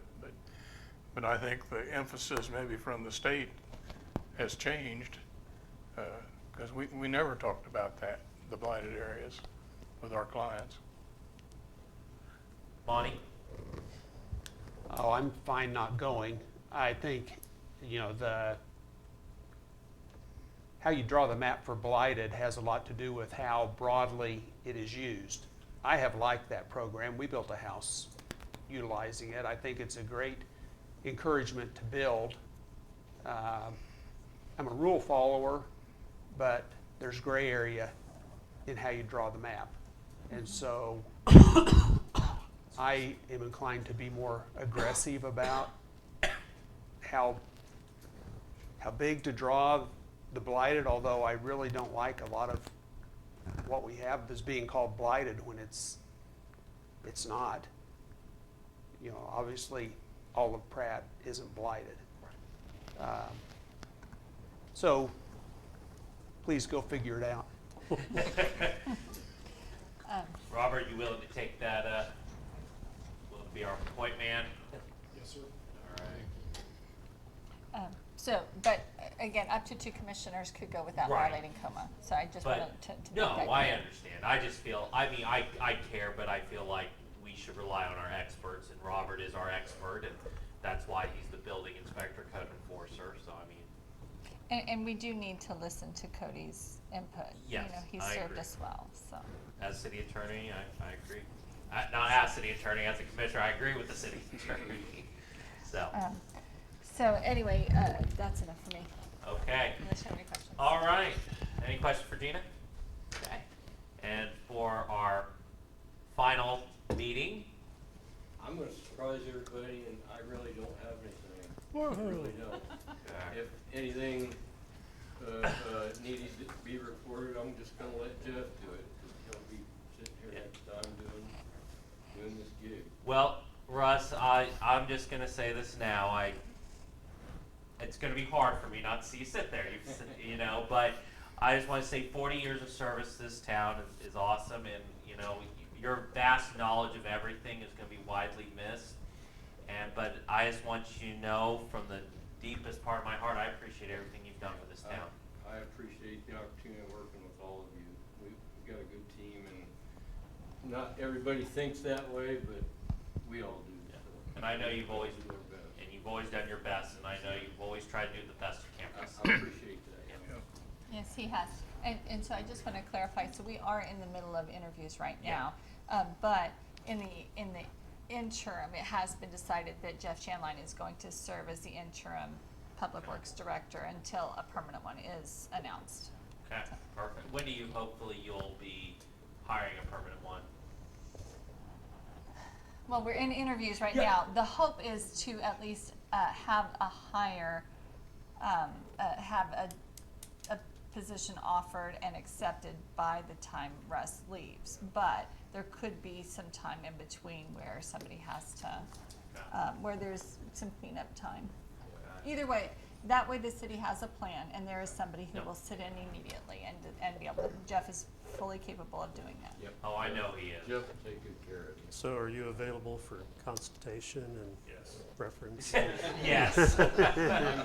I'm working on ways to stay connected Okay. remotely to help him out when things come along, or anybody for that matter. Well, I hope your golf game improves. Well, I don't know how long it's gonna be, because I think our home sold today, so it's getting pretty real. Yeah. So will we be eating cake in your honor? I've chosen to take the low road out. I just appreciate everybody's friendship and working with everyone, and I just like to go out quietly. I think he threatened Brianna that if we had any sort of a party, he would leave the party and leave the premises. I came in quietly, I'm For the gonna take record. it the same way. Well, thanks again, Russ. You for bet. everything. Yeah, you've been a Thank real you. asset Very to the valuable. group. All right. Building inspector, Mr. Walker. Yes, sir. Thank you. I don't have anything new. It's just routine inspections I've been doing.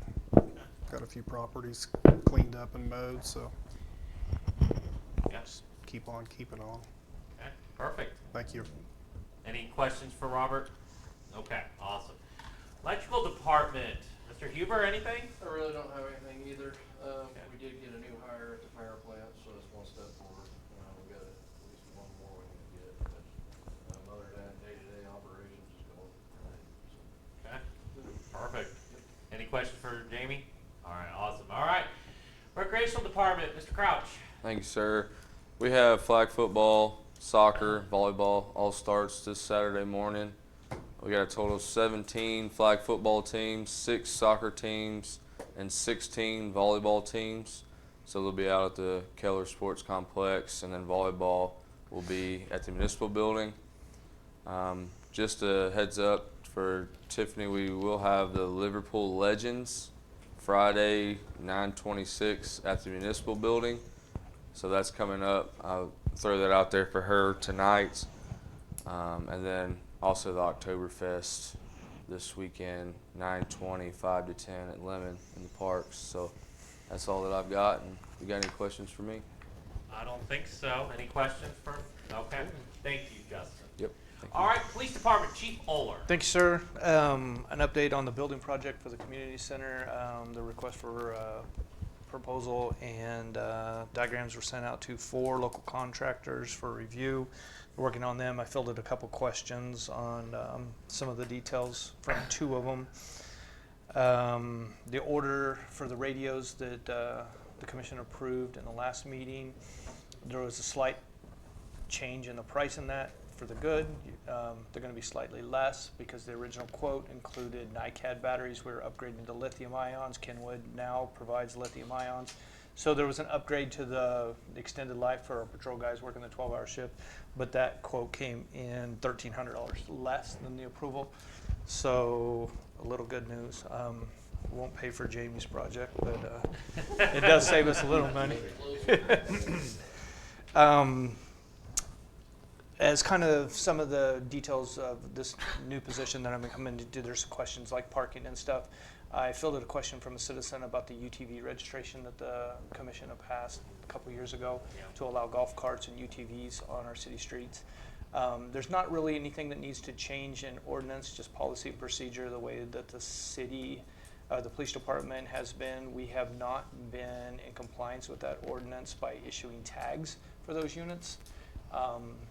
So I reached out to Taylor Printing to see if we could get in compliance with providing a physical tag that is actually mounted to those units, and then subsequently doing renewal stickers for those. I reached out to Medicine Lodge because I have a property down there and I have a UTV that is licensed through the city of Medicine Lodge. They're significantly cheaper down there. They're $25 annually down here. Currently the city is at $100. We've had 38 registered UTVs in the city of Pratt since this ordinance was established. Medicine Lodge has 456 at $25, roughly $11,500. We're at $3,800 if everybody keeps in compliance with renewing those.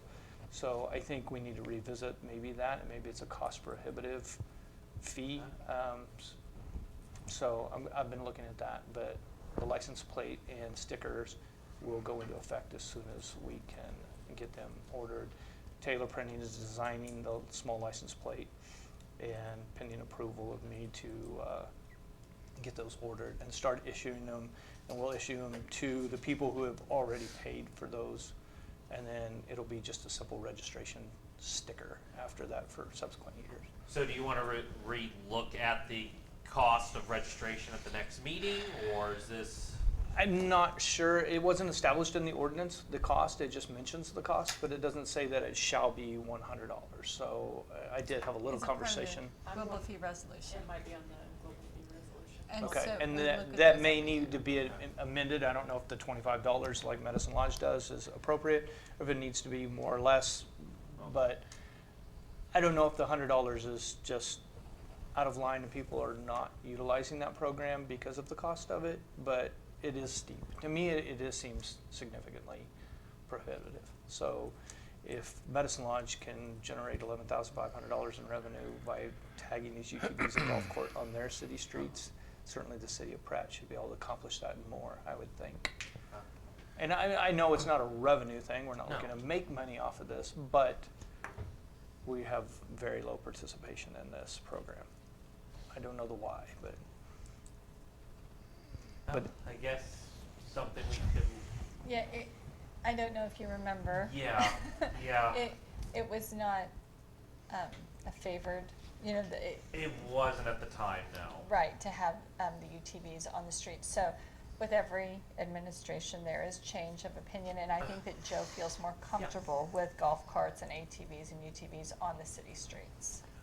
Yeah, I think that was more, we listened to, as you've said, previous administrations, and so, but yeah, Joe, if you feel more comfortable, I mean, it's always something we could always reevaluate to look back at it. I'm always fine reevaluating things. So. right. And I did find the UTV and golf cart registration file, and I've gone back and tried to find out exactly who has them out there. Yeah. Because currently it says that the ordinance states that you will have a tag or decal affixed to the machine. Well, we don't have that. And if there's, say from a law enforcement perspective, if I'm behind one of those UTVs or a golf cart, and I can see their tag and it's clearly displaying a 2025 sticker, I know they're in compliance. Right. If there's no tag, I can't take an enforcement unless there's some kind of secondary offense, you know, that I'm stopping them for reckless driving. Then I can take enforcement action, I can stop that unit and then check their registration. Well, it's no different than an automobile, you know, we all have to have current tags and, on our autos, so why not mirror that? So, I'm just gonna ask for our size, so like Pratt, do you think, looking at other towns our size, are we too expensive, you think? Or? Larned's $35, Medicine Lodge is $25. Okay. I haven't reached out to any other entities to find out what theirs, but Okay. we are significantly higher than any other community that I'm aware of. Well, maybe, again, I'm just one person, maybe we reevaluate it, kind of look back, and Joe presents some information, and we'll kind of reevaluate it. Right, and I think it's a simple fix, but Yeah. just to reach out to those people who have previously bought UTV and golf cart registrations and provide them that tag. That way we can get in compliance with the ordinance, and it's not any fault of the citizens. No. It's just that the tags weren't, or the decals were not issued as per city ordinance. So working on that, and Taylor Printing is supposed to give me a tag template for approval, and then the minimal tag, the renewal stickers for the annual 2026, 2027s are minimal cost. We did make a conditional offer to a non-commissioned citizen for employment for a police officer position pending a psychological examination. Other than that, I did attend last week, Monday, Tuesday, Wednesday. I was in the Kansas Peace Officers Association Conference in Wichita, Kansas, and attended some really good training. Been in communication with USD 382 about some security concerns and building access stuff that we need law enforcement and USD 382 should get together and resolve. So, other than that, perfect. All is well. I notice on the police reports, there's a lot more, maybe it's just me notice, a lot more speak to officer. Are they just getting logged more, or is there more people wanting to speak to officers? No, and it's kind of one of those calls that officer may determine whether or not that speak with officer may not rise to the level of a criminal call where they're going to document it on an offense report, but it may be an informational report where you go ahead and cut the case on it and document the incident. You could be talking about a noisy neighbor or a barking dog or hey, I think my neighbor's selling drugs. There may be documenting that more frequently. Sometimes they're 2 minutes, and sometimes they're 15. Right, and so it may be officers are documenting those, more, but in paper form, and it does help, if you don't always get to communicate with your fellow officer. If you're taking a report on a Monday at noon, that guy who comes in, that issue may not happen again until Thursday at midnight. And you have no way of knowing, well, I already called the officers, made a report. Well, if it wasn't something that they didn't document, then you're trying to figure out, okay, what did they do? Well, then you can read that narrative. So we're kind of encouraging just document it just want to know. Yeah, and I would say maybe that's the only reason is we're trying to do a little informational reports a little more often. And I just have one other question. How is our new detective doing, by the way? She's doing well. We're trying to get enrollment in some crime scene classes. Kansas Bureau of Investigation agent reached out to me for a 2-day crime scene class that they're offering. And we're going to try to get her enrolled to try to help expedite that. But she's doing well. Her caseload is coming right along, and she's going to be just fine. Perfect. Awesome. Any other questions for Chief Oler? All right. Fire Department, Chief Hoffman. Thank you, Your Honor. Don't really have anything major at this time. We did have one issue with the elevators at the Hillside Terrace Apartments. It kind of went down again, so they did get another elevator company coming out to look at that. At the moment, I believe they're looking at replacing the entire pump. So other than that, that's really about it. Perfect. Awesome. Any questions for Chief Hoffman? All right. City Attorney. Yes, thank you, sir. City Attorney, Mr. Smith. Thank you, Mayor. I don't have anything to discuss with the commission tonight. Okay. Any questions for Cody? Okay, awesome. Finance Department, Mrs. Easton. I don't have anything. Okay. Any questions for her? Perfect. City Clerk, Mrs. Garden. Last week, we introduced our citizens to TextMyGov. Okay. It's been on our website for a little while, but it was our first marketing effort, if you will, off of Facebook. This TextMyGov feature is going to help reduce costs on our public notices that require contact at each household. We're going to continue to push that. We did utilize it last week to send out 53 texts to citizens asking them for a letter of recommendation to assist on a grant application. I don't know if it worked. I didn't get It failed. one. Okay. I Well, didn't get it. it was only for a specific area that utilizes a street or a couple of streets that he is attempting to apply for a grant. What? Got one reply. One reply? It wasn't from TextMyGov. Oh. I don't know what that means. We'll discuss that off video, Jeff. That's all I have. Okay, any questions for Bree? All right, thank you, ma'am. Only thing I have to say is do not forget we do have 2 executive sessions tonight. Before I let the other commissioners, Gina, how long do you think we'll need for the first executive session, which of course will be going over the evaluations of the city manager? Well, I'm just wondering, with all due respect, if we should do the other one first, because we're gonna need Alita present for that and Justin present for Okay. that, and that way they can leave right afterwards. I concur, yeah, let's do that. How long do you think we'll need for that one? I think 10 minutes.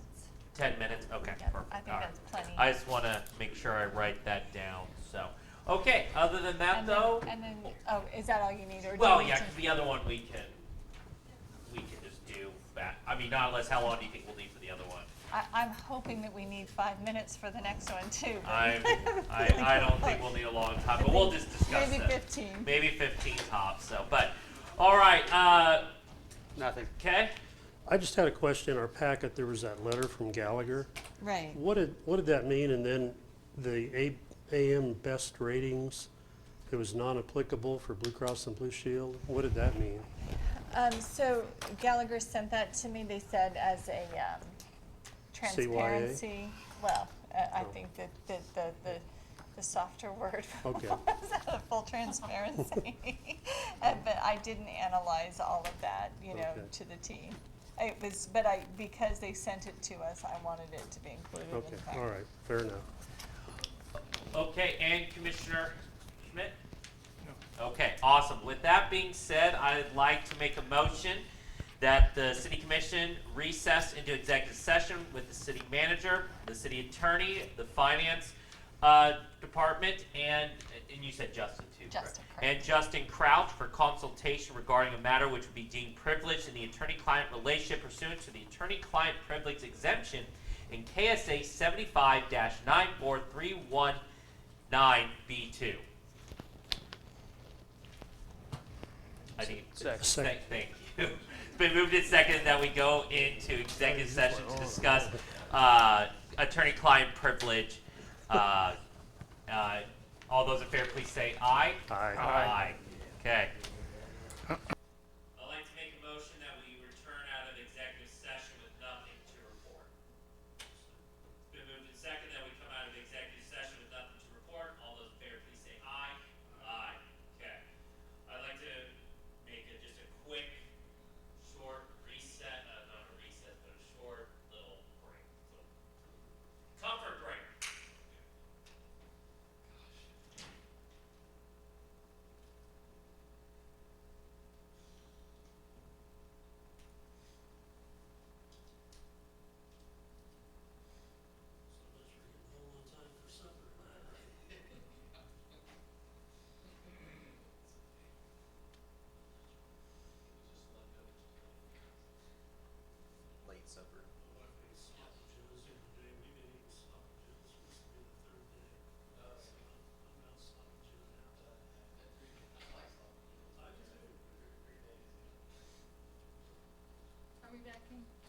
session?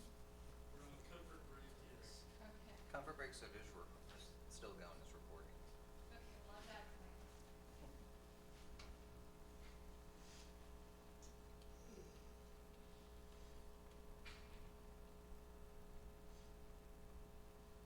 Have a good evening. See you, Bree, thank you.